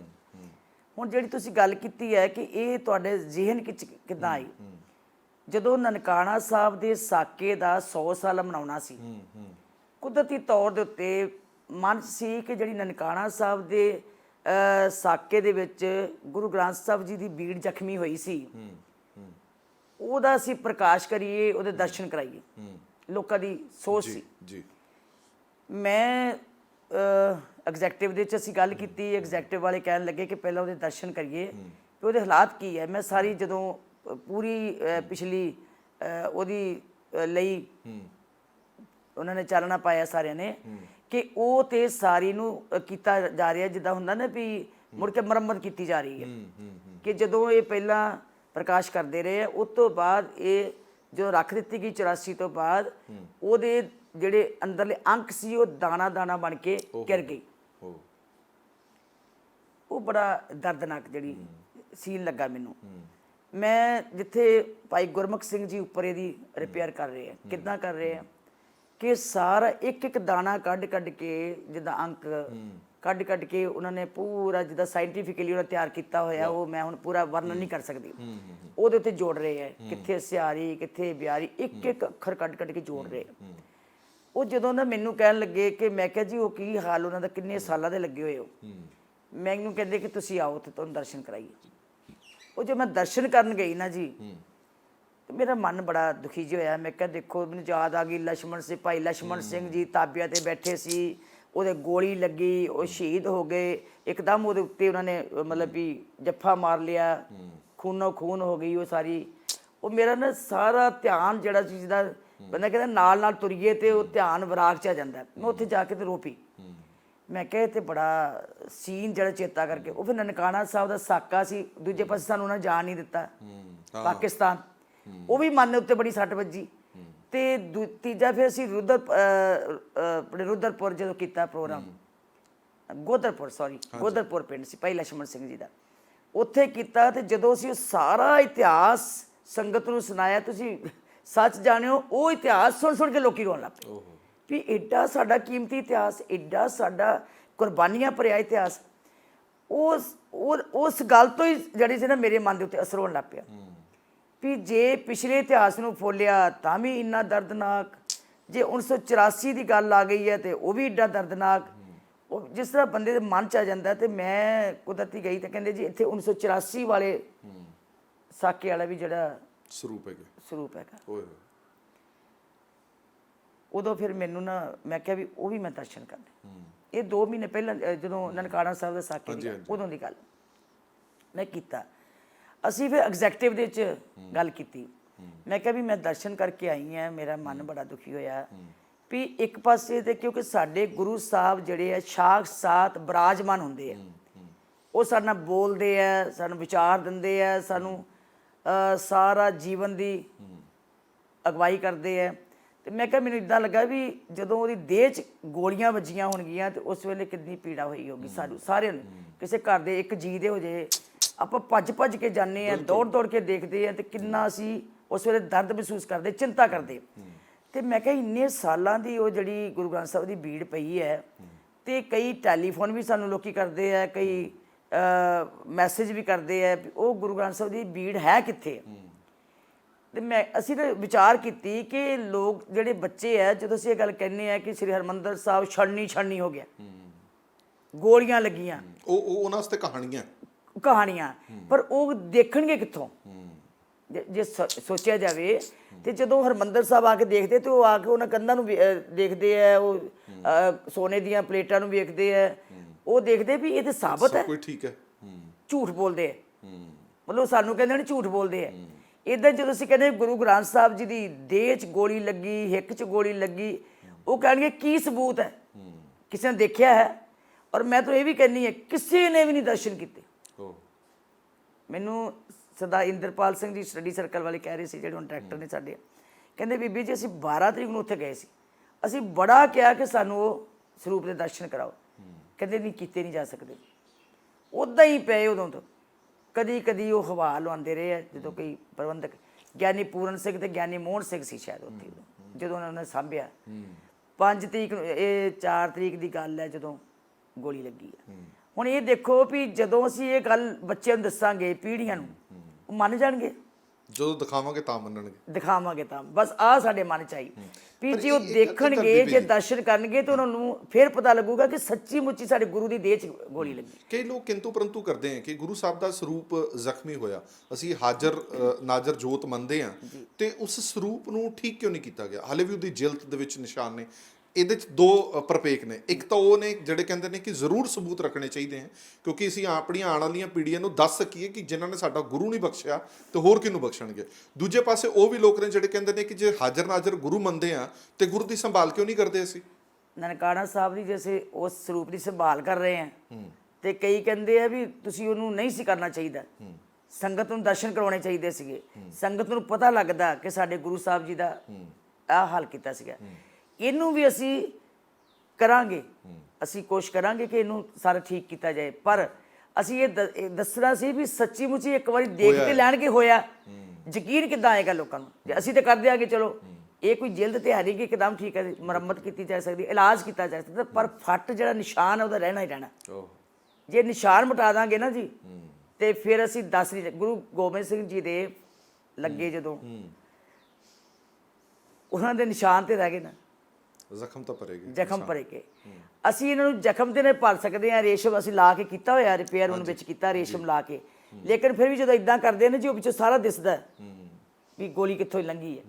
ਜੇ ਅਸੀਂ ਸਾਰਾ ਕੁਝ ਹੀ ਮਿਟਾ ਦਿੰਦੇ ਤੇ ਫਿਰ ਇਹ ਕਹਿੰਦੇ ਕਿ ਕੁਝ ਵੀ ਨਹੀਂ ਹੋਇਆ। ਇੱਕ ਵਾਰੀ ਸੰਗਤ ਵਿੱਚ ਦਰਸ਼ਨ ਕਰਾਉਣੇ ਬਹੁਤ ਜ਼ਰੂਰੀ ਸੀ। ਇਸ ਤੋਂ ਬਾਅਦ ਅਸੀਂ ਕੀ ਕਰਦੇ ਹਾਂ, ਉਹ ਬਾਅਦ ਚ ਬਾਹਰ ਨਾਲ ਗੱਲ ਕਰਦੇ। ਤੁਹਾਨੂੰ 37 ਸਾਲਾਂ ਬਾਅਦ ਯਾਦ ਆਈ ਹੈ ਕਿ ਸੰਗਤ ਨੂੰ ਇਹ ਦਿਖਾਣੇ ਬੜੇ ਜ਼ਰੂਰੀ ਸੀ? ਇਹ ਆਪਣਾ ਦੇਖੋ ਜੀ, ਇਹ ਜਦੋਂ ਬੰਦੇ ਦੀ ਨਾ ਭਾਵਨਾ ਬਣ ਜਾਂਦੀ ਹੈ ਨਾ, ਜਦੋਂ ਦਰਦ ਪੈਦਾ ਹੁੰਦਾ। ਮੈਂ ਸੱਚੀ ਤੁਹਾਨੂੰ ਦੱਸਾਂ ਜੀ, ਪਰ ਭਾਵਨਾ ਤੇ ਦਰਦ ਸਾਨੂੰ ਪਹਿਲਾਂ ਨਹੀਂ ਸੀ। ਜਦੋਂ ਹੁਣ ਮੈਂ ਜਾ ਕੇ ਦਰਸ਼ਨ ਕੀਤੇ ਨਾ ਜੀ, ਉਦੋਂ ਮਨ ਬਣਿਆ। ਜਦੋਂ ਆਪ ਦਰਸ਼ਨ, ਕਿਉਂਕਿ ਮੈਂ ਭਾਵਕ ਹੀ ਨਹੀਂ ਹੋ ਗਈ ਦੇਖ ਕੇ। ਮੈਂ ਸੋਚਿਆ ਵੀ ਕੌਮ ਮੰਨੇਗੀ ਕਿੱਦਾਂ ਜਦੋਂ ਦਰਸ਼ਨ ਕਰਨਗੇ, ਤੇ ਉਹਨਾਂ ਨੂੰ ਵੀ ਪੀੜਾ ਹੋਏਗੀ। ਉਹ ਦੇਖਣਗੇ ਕਿ ਸੱਚੀ ਮੁੱਚੀ ਸਾਡੇ ਗੁਰੂ ਦੇ ਤੁਹਾਡੀ ਐਗਜ਼ੈਕਟਿਵ ਕਮੇਟੀ ਮੰਨ ਗਈ ਸੀ ਤੁਹਾਡੀ ਇਸ ਪ੍ਰਸਤਾਵ ਨੂੰ? ਆਬਜੈਕਟਿਵ ਉਹਨਾਂ ਤੇ ਆਪ ਕਿਹਾ ਕਿ ਬੀਬੀ ਜੀ ਦਰਸ਼ਨ ਆਪਾਂ ਨੂੰ ਕਰਾਉਣੇ ਚਾਹੀਦੇ, ਕਰਾਉਣੇ ਚਾਹੀਦੇ। ਫਿਰ ਮੈਂ ਕਈ ਜਰਨਲਿਸਟਾਂ ਨਾਲ ਵੀ ਗੱਲ ਕੀਤੀ ਸੀ, ਮੈਂ ਸੱਚਾਈ ਤੋਂ ਦੱਸਦੀ, ਕਈਆਂ ਨਾਲ ਮੈਂ ਗੱਲ ਕੀਤੀ ਵੀ ਇਸ ਤਰ੍ਹਾਂ ਹੈ, ਗੁਰੂ ਸਾਹਿਬ ਦੀ ਦੇਹ ਤੇ ਉਹ ਜ਼ਖਮੀ ਹੈ, ਆਪਾਂ ਨੂੰ ਦਰਸ਼ਨ ਕਰਾਉਣੇ ਚਾਹੀਦੇ ਹੈ। ਆ ਹੁਣ ਘੱਲੂਘਾਰੇ ਦੇ ਦਿਹਾੜੇ ਆਏ, ਕਹਿੰਦੀ ਜੀ ਇਹ ਤੋਂ ਵੱਡੀ ਗੱਲ ਨਹੀਂ ਕੋਈ, ਕਰਾਉਣੇ ਚਾਹੀਦੇ। ਇੱਕ ਵਾਰੀ ਕੌਮ ਜਿਹੜੀ ਹੈ ਉਹ ਆਪਣੇ ਜੋ ਉਹਨਾਂ ਨਾਲ ਜ਼ੁਲਮ ਹੋਇਆ ਉਹਨੂੰ ਅੱਖਾਂ ਨਾਲ ਜਦ ਤੱਕ ਨਹੀਂ ਦੇਖੇਗੀ, ਉਹਨਾਂ ਨੂੰ ਯਕੀਨ ਨਹੀਂ ਆਉਣਾ। ਤੁਸੀਂ ਲਗਾਤਾਰ 2-3 ਦਿਨ ਉੱਥੇ ਰਹੇ ਹੋ, ਸੰਗਤਾਂ ਦਰਸ਼ਨ ਕਰਦੀਆਂ ਰਹੀਆਂ, ਭਾਵਨਾਵਾਂ ਕਿੱਦਾਂ ਦੀਆਂ ਸੀਗੀਆਂ? ਮੈਂ ਲਗਾਤਾਰ ਟੀਵੀ ਤੇ ਦਿਖਾਈਆਂ, ਉਹ ਦੇਖਣ ਵਾਲੀਆਂ ਨਹੀਂ ਸੀ, ਅਸੀਂ ਖੁਦ ਵੀ ਨਹੀਂ ਦੇਖ ਸਕਦੇ ਸੀਗੇ। ਜੋ ਲੋਕਾਂ ਦੇ ਬਿਆਨ ਸੀ, ਜੋ ਲੋਕ ਦਰਦ ਮਹਿਸੂਸ ਕਰਦੇ ਸੀਗੇ, ਤੁਸੀਂ ਉਹਨਾਂ 'ਚ ਵਿਚਰਦੇ ਰਹੇ ਹੋ, ਕਿਵੇਂ ਫੀਲ ਕੀਤਾ ਤੁਸੀਂ? ਮੈਂ ਕਿਹਾ ਤੁਸੀਂ ਪਹਿਲਾਂ ਤਾਂ ਇਹ ਦੱਸੋ ਵੀ ਜਿੱਦਣ ਅਸੀਂ ਐਗਜ਼ੈਕਟਿਵ 'ਚ ਫੈਸਲਾ ਕਰਨ ਲੱਗੇ, ਸਾਰੀ ਐਗਜ਼ੈਕਟਿਵ ਉਹ ਸੁਣ ਕੇ ਭਾਵਕ ਹੀ ਹੋ ਗਈ ਵੀ ਅਸੀਂ ਕਿਉਂ ਐਡਾ ਵੱਡਾ ਪਾਪ ਕੀਤਾ ਵੀ ਇੰਨੇ ਚਿਰ ਸੰਗਤ ਨੂੰ ਦਰਸ਼ਨ ਨਹੀਂ ਕਰਾਏ। ਅਸੀਂ ਆਪਣੀ ਅਣਗਹਿਲੀ ਮਹਿਸੂਸ ਕੀਤੀ, ਅਸੀਂ ਆਪਣੀ ਕਮੀ ਮਹਿਸੂਸ ਕੀਤੀ ਹੈ ਵੀ ਗਲਤੀ ਹੈ ਸਾਡੀ। ਸੰਗਤ ਨੂੰ ਉਦੋਂ ਤੋਂ ਲੈ ਕੇ ਦਰਸ਼ਨ ਕਰਾਉਣੇ ਚਾਹੀਦੇ ਸੀ। ਫਿਰ ਜਿਸ ਦਿਨ ਅਸੀਂ ਇਹ ਐਲਾਨ ਕੀਤਾ, ਮੇਰਾ ਖਿਆਲ ਹੈ ਕਿ ਜਿੰਨੀ ਕਿਉਰਿਓਸਿਟੀ ਸੰਗਤ ਵਿੱਚ ਆਈ, ਹਰ ਇੱਕ ਨੇ ਕਿਹਾ ਬੀਬੀ ਜੀ ਕਿੰਨੇ ਵਜੇ ਸ਼ੁਰੂ ਕਰਨਾ, ਕਿੰਨੇ ਦਿਨ ਰੱਖਣਾ। ਜਦੋਂ ਅਸੀਂ ਸਵੇਰੇ ਕਰਨ ਗਏ, ਜਦੋਂ ਅਸੀਂ ਲੈਣ ਗਏ ਸਰੂਪ, ਤੇ ਥੱਲੇ ਸੰਗਤਾਂ ਇਦਾਂ ਉਡੀਕ ਰਹੀਆਂ ਸੀਗੀਆਂ ਜਿਸ ਤਰ੍ਹਾਂ ਨਨਕਾਣਾ ਸਾਹਿਬ ਤੋਂ ਅਸੀਂ ਲੈ ਕੇ ਆਏ ਸੀ ਨਾ ਗੁਰੂ ਸਾਹਿਬ ਜੀ, ਤੇ ਕਹਿੰਦੇ ਗੁਰੂ ਸਾਹਿਬ ਆ ਰਹੇ, ਗੁਰੂ ਨਾਨਕ ਸਾਹਿਬ ਜੀ ਆ ਰਹੇ। ਇਸੇ ਤਰ੍ਹਾਂ ਜਦੋਂ ਅਸੀਂ ਲੈ ਕੇ ਆ ਰਹੇ ਸੀ ਨੀਚੇ, ਸੰਗਤ ਇਦਾਂ ਉਦੋਂ ਹੀ ਉਹਨਾਂ ਦੇ ਹੰਝੂ ਆ ਰਹੇ ਸੀਗੇ ਵੀ ਗੁਰੂ ਸਾਹਿਬ, ਫੱਟੜ ਗੁਰੂ ਸਾਹਿਬ ਆ ਰਹੇ, ਜ਼ਖਮੀ ਗੁਰੂ ਸਾਹਿਬ ਆ ਰਹੇ, ਔਰ ਵਾਹਿਗੁਰੂ ਵਾਹਿਗੁਰੂ ਕਰਦੀਆਂ। ਉੱਥੇ ਕੋਈ ਐਸੀ ਅੱਖ ਨਹੀਂ ਸੀ ਜਿਹੜੀ ਨਾਮ ਨਾ ਹੋਈ ਹੋਵੇ, ਜਿਹੜੀ ਹੰਝੂ ਨਾ ਨਿਕਲੇ ਹੋਣ। ਇਹਦਾ ਮਤਲਬ ਸੰਗਤ ਮਹਿਸੂਸ ਕਰਦੀ ਹੈ, ਸਿੱਖ ਮਹਿਸੂਸ ਕਰਦੇ ਆ ਵੀ ਗੁਰੂ ਸਾਹਿਬ ਸਾਡੇ ਸਾਖਸ਼ਾਤ ਦੇਹਧਾਰ ਗੁਰੂ ਹੈ, ਦੇਹ ਗੁਰੂ ਹੈ। ਉਹ ਇਹ ਨਹੀਂ ਸੋਚਦੇ, ਕਿਉਂਕਿ ਗੁਰੂ ਸਾਹਿਬ ਨੇ ਕਿਹਾ ਹੋਇਆ ਪ੍ਰਗਟ ਗੁਰਾਂ ਕੀ ਦੇਹ। ਜੇ ਉਹਨਾਂ ਦੇ ਮਨ 'ਚ ਵੀ ਹੋਵੇ ਵੀ ਬਸ ਜੀ ਠੀਕ ਹੈ, ਇਹ ਤੇ ਗੁਰੂ ਗ੍ਰੰਥ ਸਾਹਿਬ ਹੈ, ਬਾਣੀ ਪੜ੍ਹ ਲਈ ਕਰ ਲਈ, ਵੀ ਉਸ ਰੂਪ 'ਚ ਦੇਖਣ ਤੇ ਜੇ ਤੇ ਉਹਨੂੰ ਜਲਦੀ ਸਮਝਣ ਵੀ ਉਹ ਜਲਦੀ ਹੈ ਗੁਰੂ ਗ੍ਰੰਥ ਸਾਹਿਬ ਦੀ, ਫਿਰ ਤਾਂ ਕਦੀ ਵੀ ਨਾ ਰੋਣ। ਉਹ ਤੇ ਬਿਲਕੁਲ ਸਾਡੇ ਗੁਰੂ ਦੇ ਗੋਲੀ ਲੱਗੀ, ਸਾਡੇ ਗੁਰੂ ਦੇ ਗੋਲੀ ਲੱਗੀ। ਇੱਕ ਇੱਕ ਬੀਬੀ ਸਿੰਘ ਜਿਹੜਾ ਬਾਹਰ ਆ ਕੇ 23 ਸਾਲ ਦਾ, ਪਰਸੋਂ ਇੱਕ ਨੌਜਵਾਨ ਬਾਹਰ ਆ ਕੇ ਇੰਨਾ ਰੋਇਆ, ਇੰਨਾ ਰੋਇਆ, ਕਹਿੰਦੇ ਐਡਾ ਵੱਡਾ ਜ਼ੁਲਮ ਕਰ ਦਿੱਤਾ ਸਾਡੇ ਉੱਤੇ। ਚਲੋ ਸਾਡੀ ਬਿਲਡਿੰਗ ਟੱਟ ਗਈ ਸੀ, ਸ਼੍ਰੀ ਅਕਾਲ ਤਖਤ ਸਾਹਿਬ ਢਹਿ ਢੇਰੀ ਹੋ ਗਿਆ, ਅਸੀਂ ਦੁਬਾਰਾ ਬਣਾ ਲਿਆ, ਪਰ ਆਹ ਤੇ ਗੁਰੂ ਨਾਲ ਨਹੀਂ ਸੀ ਜ਼ੁਲਮ ਕਰਨਾ ਚਾਹੀਦਾ। ਇੰਨਾ ਮਤਲਬ ਇੰਨੇ ਭਾਵੁਕ ਹੋਏ ਲੋਕ, ਬਹੁਤ ਲੋਕਾਂ ਨੇ ਮਹਿਸੂਸ ਕੀਤਾ। ਬਿਲਕੁਲ ਠੀਕ ਹੈ ਬੀਬੀ ਜੀ, ਇਹ ਤੋਂ ਆਪਾਂ ਕੁਝ ਸਿੱਖਿਆ, ਸ਼੍ਰੋਮਣੀ ਕਮੇਟੀ ਨੇ ਸਿੱਖਿਆ ਇਹਦੇ ਤੋਂ ਕੁਝ? ਜਿਹੜੇ ਸਾਡੇ ਹੋਰ ਫੱਟ ਨੇ, ਅਸੀਂ ਲਗਾਤਾਰ, ਮੈਂ ਕਾਰ ਸੇਵਾ ਵਾਲਿਆਂ ਦੇ ਖਿਲਾਫ ਨਹੀਂ ਹਾਂ, ਪਰ ਅਸੀਂ ਕਾਰ ਸੇਵਾ ਵਾਲਿਆਂ ਨੂੰ ਸੇਵਾ ਦੇ ਦਿੰਦੇ ਹਾਂ, ਮੜਾਈ ਜਾਂਦੇ ਉਹਦੇ ਤੇ ਸੰਗਮਰ, ਮੜਾਈ ਜਾਂਦੇ ਉਹਦੇ ਤੇ ਸੋਨੇ ਦੇ ਪੱਤਰੇ। ਅਸੀਂ ਆਪਣਾ ਇਤਿਹਾਸ ਸਾਂਭ ਕੇ ਨਹੀਂ ਰੱਖਿਆ। ਅੱਜ ਤੁਹਾਨੂੰ ਯਾਦ ਆਈ ਹੈ, ਐਸਜੀਪੀਸੀ ਨੂੰ ਯਾਦ ਆਈ ਕਿ ਇਹ ਫੱਟੜ ਇਤਿਹਾਸ ਆਪਣੀ ਨੌਜਵਾਨ ਪੀੜ੍ਹੀ ਨੂੰ ਅਸੀਂ ਦਿਖਾਈਏ। ਸਾਡਾ ਫੱਟੜ ਇਤਿਹਾਸ ਤਾਂ ਹੋਰ ਬੜੀ ਥਾਵਾਂ ਤੇ ਪਿਆ। 37 ਗੁਰਦੁਆਰਿਆਂ ਤੇ ਹਮਲਾ ਹੋਇਆ ਸੀ ਉਦੋਂ, ਸਾਨੂੰ ਉਹਨਾਂ ਗੁਰਦੁਆਰਿਆਂ ਦੀ ਸਾਂਭ ਸੰਭਾਲ ਨਹੀਂ ਕਰਨੀ ਚਾਹੀਦੀ? ਅੱਜ ਵੀ ਸ੍ਰੀ ਅਕਾਲ ਤਖਤ ਸਾਹਿਬ ਦੇ ਬੜੇ ਸਾਰੇ ਅਜਿਹੀਆਂ ਧਰੋਹਰਾਂ ਨੇ, ਬੜੇ ਸਾਰੇ ਨਿਸ਼ਾਨ 1984 ਦੇ ਨੇ ਜਿਨ੍ਹਾਂ ਨੂੰ ਸਾਂਭਣ ਦੀ ਜ਼ਰੂਰਤ ਹੈ। ਸਾਂਭੋਗੇ ਜਾਂ ਕਾਰ ਸੇਵਾ ਵਾਲਿਆਂ ਨੂੰ ਦੇ ਦੋਗੇ? ਉਹ ਵੀ ਹੁਣ ਤੇ ਬਿਲਕੁਲ ਨਹੀਂ ਦਿਆਂਗੇ। ਅਸੀਂ ਫੈਸਲੇ ਕਰਤਾ ਐਗਜ਼ੈਕਟ। ਉਸੇ ਵੇਲੇ ਮੈਂ ਸਾਹਮਣੇ ਜਿਹੜੀ ਸਾਡੀ ਖਜ਼ਾਨਾ ਡਿਓੜੀ ਹੈ ਉਹਦੇ ਵੱਲ ਵੇਖਿਆ, ਉਹ ਖਜ਼ਾਨਾ ਡਿਓੜੀ ਅਜੇ ਤੱਕ ਉੱਦਾਂ ਪਈ ਹੈ, ਉਹਦੇ ਉੱਤੇ ਇੱਕ ਪਾਲਕੀ ਹੈ, ਉਹ ਵੀ ਇੱਦਾਂ ਹੀ ਪਈ ਹੈ। ਬਿਲਕੁਲ, ਮੈਂ ਉਹੀ ਗੱਲ ਕਰ ਰਿਹਾ। ਅਸੀਂ ਉਸੇ ਵੇਲੇ ਆ ਕੇ ਫਿਰ ਸਲਾਹ ਕੀਤੀ ਸਾਰਿਆਂ ਨੇ ਵੀ ਇਹਦੀ ਹੁਣ ਮਾਰ ਮੰਗਾਓ, ਇਹਨੂੰ ਕਿੱਦਾਂ ਅਸੀਂ ਕਰਕੇ, ਕਿਵੇਂ ਸ਼ੀਸ਼ੇ ਵਿੱਚ ਰੱਖ ਕੇ ਕਿਵੇਂ ਸੰਗਤਾਂ ਨੂੰ ਦਰਸ਼ਨ ਕਰਾ ਸਕਦੇ। ਇਹਨੂੰ ਹੁਣ ਇੱਦਾਂ ਵੀ ਨਹੀਂ ਰੱਖਣਾ ਕਿਉਂਕਿ ਇੱਦਾਂ ਖਰਾਬ ਹੋ ਜਾਏਗੀ। ਇਹਨੂੰ ਹੁਣ ਆਪਾਂ ਬਿਲਕੁਲ ਪ੍ਰੀਜ਼ਰਵ ਕਰਨੀ ਹੈ, ਉੱਦਾਂ ਹੀ ਰੱਖਣਾ ਜਿੱਦਾਂ ਮਰਜ਼ੀ, ਕਿਉਂਕਿ ਜੇ ਅਸੀਂ ਬਾਕੀ ਸਭ ਕੁਝ ਗਵਾ ਲਿਆ ਤਾਂ ਕਮ ਸੇ ਕਮ ਇਹ ਪ੍ਰੀਜ਼ਰਵ ਕਰੀਏ। ਕੁਦਰਤੀ ਦੇਖਦਿਆਂ ਜੀ ਮੈਂ ਚਲੀ ਗਈ ਜੀ ਭੋਰਾ ਸਾਹਿਬ ਨੂੰ। ਕਿਉਂ ਗਈ? ਅਸੀਂ ਜਗ੍ਹਾ ਦੇਖ ਰਹੇ ਸੀ ਵੀ ਬਿਰਾਜਮਾਨ ਕਿੱਥੇ ਕਰੀਏ ਗੁਰੂ ਸਾਹਿਬ। ਬਿਰਾਜਮਾਨ ਕਰਨ ਵਾਸਤੇ ਜਗ੍ਹਾ ਦੇਖਦੇ ਬਾਬਾ ਗੁਰਬਖਸ਼ ਸਿੰਘ ਦੇ ਗੁਰਦੁਆਰੇ ਤੋਂ ਅਸੀਂ ਚਲੇ ਗਏ ਜੀ ਭੋਰਾ ਸਾਹਿਬ ਨੂੰ। ਤੁਸੀਂ ਹੈਰਾਨ ਹੋਵੋਗੇ, ਮੈਂ ਤਾਂ ਕਈ ਵਾਰੀ ਆਪਣੀ ਅਕਲ ਤੇ ਵੀ ਸ਼ਰਮਸਾਰ ਹੁੰਦੀ। ਜਦੋਂ ਭੋਰਾ ਸਾਹਿਬ 'ਚ ਬੜੀ, ਉੱਥੇ ਬੜਾ ਸਟੋਰ ਵਾਂਗੂ ਸਮਾਨ ਪਿਆ ਸੀਗਾ। ਮੈਂ ਕਿਹਾ ਸਟੋਰ ਬੜਾ ਭਰਿਆ ਪਿਆ ਇੱਥੇ ਨਹੀਂ। ਮੈਂ ਕਿਹਾ ਠੀਕ, ਇੱਥੇ ਕਿੱਦਾਂ ਗੁਰੂ ਸਾਹਿਬ ਵਿਰਾਜਮਾਨ ਕਰਾਂਗੇ ਆਪਾਂ? ਉਹ ਕੁਦਰਤੀ ਮੈਂ ਪਿੱਛੇ ਨੂੰ ਦੇਖਿਆ ਤੇ ਉੱਥੇ ਖੂਹ। ਮੈਂ ਕਿਹਾ ਖੂਹ ਕਿੱਥੋਂ ਆ ਗਿਆ? ਕਹਿੰਦੇ ਜੀ ਇਹ ਤੇ ਖੂਹ ਹੈ ਨਾ ਗੁਰੂ ਹਰਗੋਬਿੰਦ ਸਾਹਿਬ ਜੀ ਦੇ ਵੇਲੇ ਦਾ। ਇਹ ਸ਼੍ਰੀ ਅਕਾਲ ਤਖਤ ਸਾਹਿਬ ਦੇ ਪਿਛਲੇ ਪਾਸੇ ਹੁੰਦਾ ਸੀ ਬਾਹਰ। ਜਦੋਂ ਇਹ ਦੁਬਾਰਾ ਸ਼੍ਰੀ ਅਕਾਲ ਤਖਤ ਸਾਹਿਬ ਉਸਰਿਆ ਤੇ ਇਹਨੂੰ ਵਿੱਚ ਲੈ ਲਿਆ। ਇਸ ਖੂਹ ਦਾ ਪਾਣੀ ਜਲ ਲੈ ਕੇ ਪਰਿਕਰਮਾ ਦਾ ਇਸ਼ਨਾਨ ਕਰਾਉਂਦੇ ਸੀ। ਇਸੇ ਖੂਹ ਤੋਂ ਉੱਤੇ ਜਲ ਲੰਗਰ ਚੱਲ ਜਾਂਦਾ ਸੀ। ਖੂਹ ਹੀ ਸਰੋਤ ਸੀ ਨਾ ਉਦੋਂ। ਇੱਕ ਖੂਹ ਸੀਗਾ ਜਿੱਥੇ ਹੁਣ ਗੁਰਦੁਆਰਾ ਸ਼ਹੀਦਾਂ ਦਾ ਗੁਰਦੁਆਰਾ ਬਣਿਆ ਨਾ ਜੀ, ਬਾਬਾ ਜਰਨੈਲ ਸਿੰਘ ਜੀ ਪਿੰਡਰਾਂਵਾਲੇ ਸ਼ਹੀਦਾਂ ਦਾ। ਉੱਥੇ ਜਿਹੜੀਆਂ ਪੌੜੀਆਂ ਬਣੀਆਂ ਨੇ, ਇੱਕ ਖੂਹ ਕਹਿੰਦੇ ਉਹਦੇ ਥੱਲੇ ਵੀ ਸੀਗਾ, ਉੱਥੇ ਪੌੜੀਆਂ ਬਣ ਗਈਆਂ ਹੁਣ।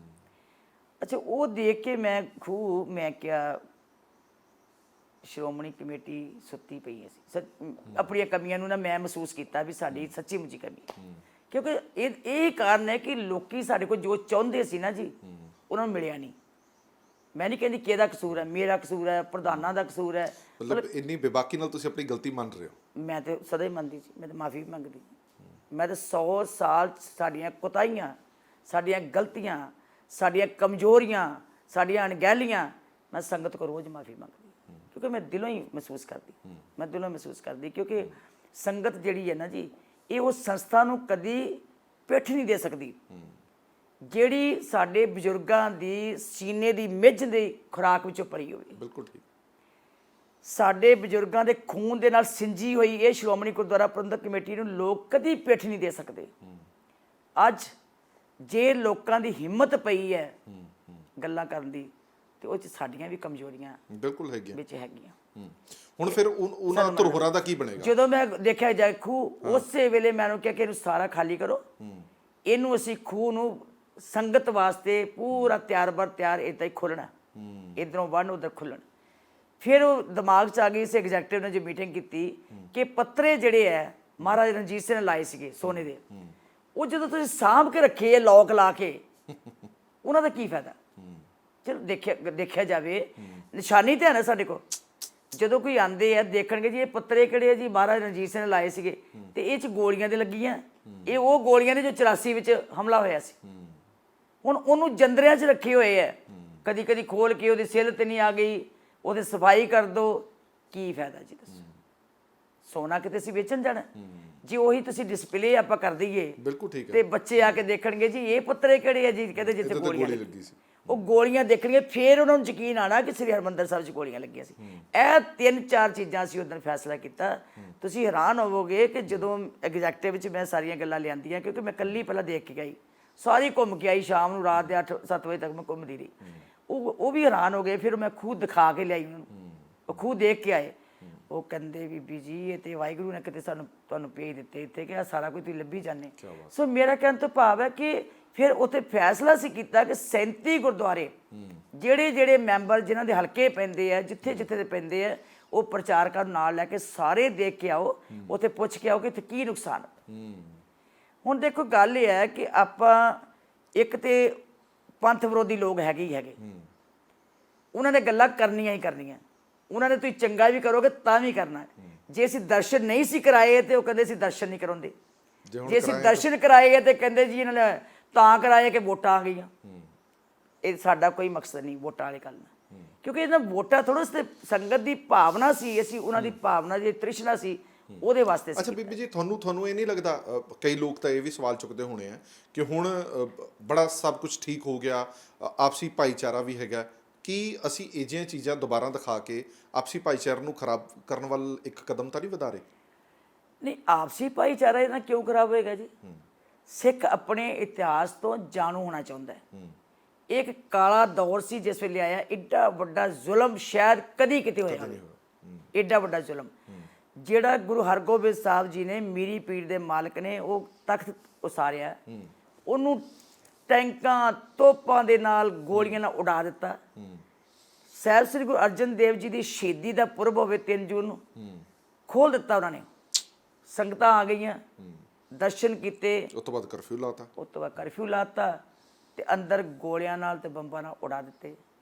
ਲਹੂ ਲੁਹਾਨ ਸਰੋਵਰ, ਕਿਉਂਕਿ ਇਹ ਜਦੋਂ ਨਾਦਰ ਸ਼ਾਹ ਨੂੰ ਜ਼ਕਰੀਆ ਖਾਨ ਨੇ ਪੁੱਛਿਆ ਤੇ ਨਾਦਰ ਸ਼ਾਹ ਨੇ ਕਿਹਾ ਕਿ 2 ਸਰੋਤ ਹੈ ਇਹਨਾਂ ਦੇ। ਉਹਨਾਂ ਕਿਹਾ ਸਿੱਖ ਸ਼ਕਤੀ ਕਿੱਦਾਂ ਲੈਂਦੇ, ਜਦੋਂ ਜਾਂਦੇ ਹਰਿਮੰਦਰ ਸਾਹਿਬ ਇਹ ਫਿਰ ਸ਼ੇਰ ਬਣ ਜਾਂਦੇ ਆ। ਕਹਿੰਦੇ ਜੀ ਇੱਕ ਹਰਿਮੰਦਰ ਸਾਹਿਬ ਜਿੱਥੋਂ ਬਾਣੀ 24 ਘੰਟੇ ਚੱਲਦੀ ਹੈ, ਦੂਜਾ ਜਿਹੜਾ ਸਰੋਵਰ ਹੈ ਉੱਥੋਂ ਇਹ ਇਸ਼ਨਾਨ ਕਰਦੇ ਆ, ਜਲ ਲੈਂਦੇ ਤੇ ਉੱਥੇ ਤਾਕਤਵਰ ਹੋ ਕੇ ਨਿਕਲੇ ਹੁੰਦੇ।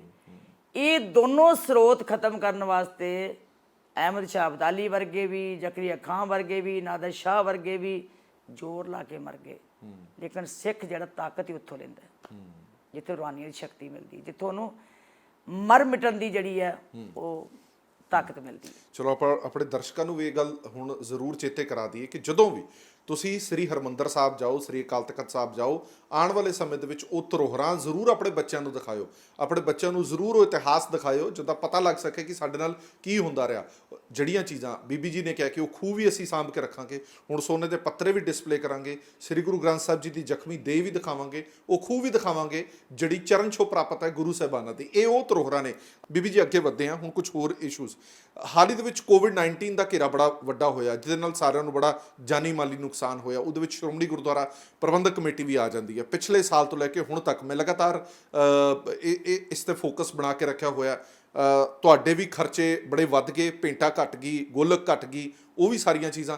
ਪਰ ਇਸ ਸਭ ਦੇ ਬਾਵਜੂਦ ਤੁਸੀਂ ਜਿਹੜਾ ਬੀੜਾ ਉਠਾਇਆ ਕੋਵਿਡ ਸੈਂਟਰਸ ਖੋਲ੍ਹਣ ਦਾ, ਉਹ ਕਿੱਦਾਂ ਤੁਹਾਡੇ ਜ਼ਿਹਨ ਦੇ ਵਿੱਚ ਆਇਆ? ਮਤਲਬ ਤੁਸੀਂ ਤਾਂ ਸਾਈਮਲਟੇਨੀਅਸ ਸਰਕਾਰ ਖੜੀ ਕਰ ਦਿੱਤੀ, ਇੱਕ ਪਾਸੇ ਸਰਕਾਰ ਆਪਣੇ ਉਹ ਪ੍ਰਬੰਧ ਚਲਾ ਰਹੀ ਹੈ, ਦੂਜੇ ਪਾਸੇ ਤੁਸੀਂ। ਕੀ ਇਹ ਸ਼੍ਰੋਮਣੀ ਗੁਰਦੁਆਰਾ ਪ੍ਰਬੰਧਕ ਕਮੇਟੀ ਦਾ ਕੰਮ ਹੈ?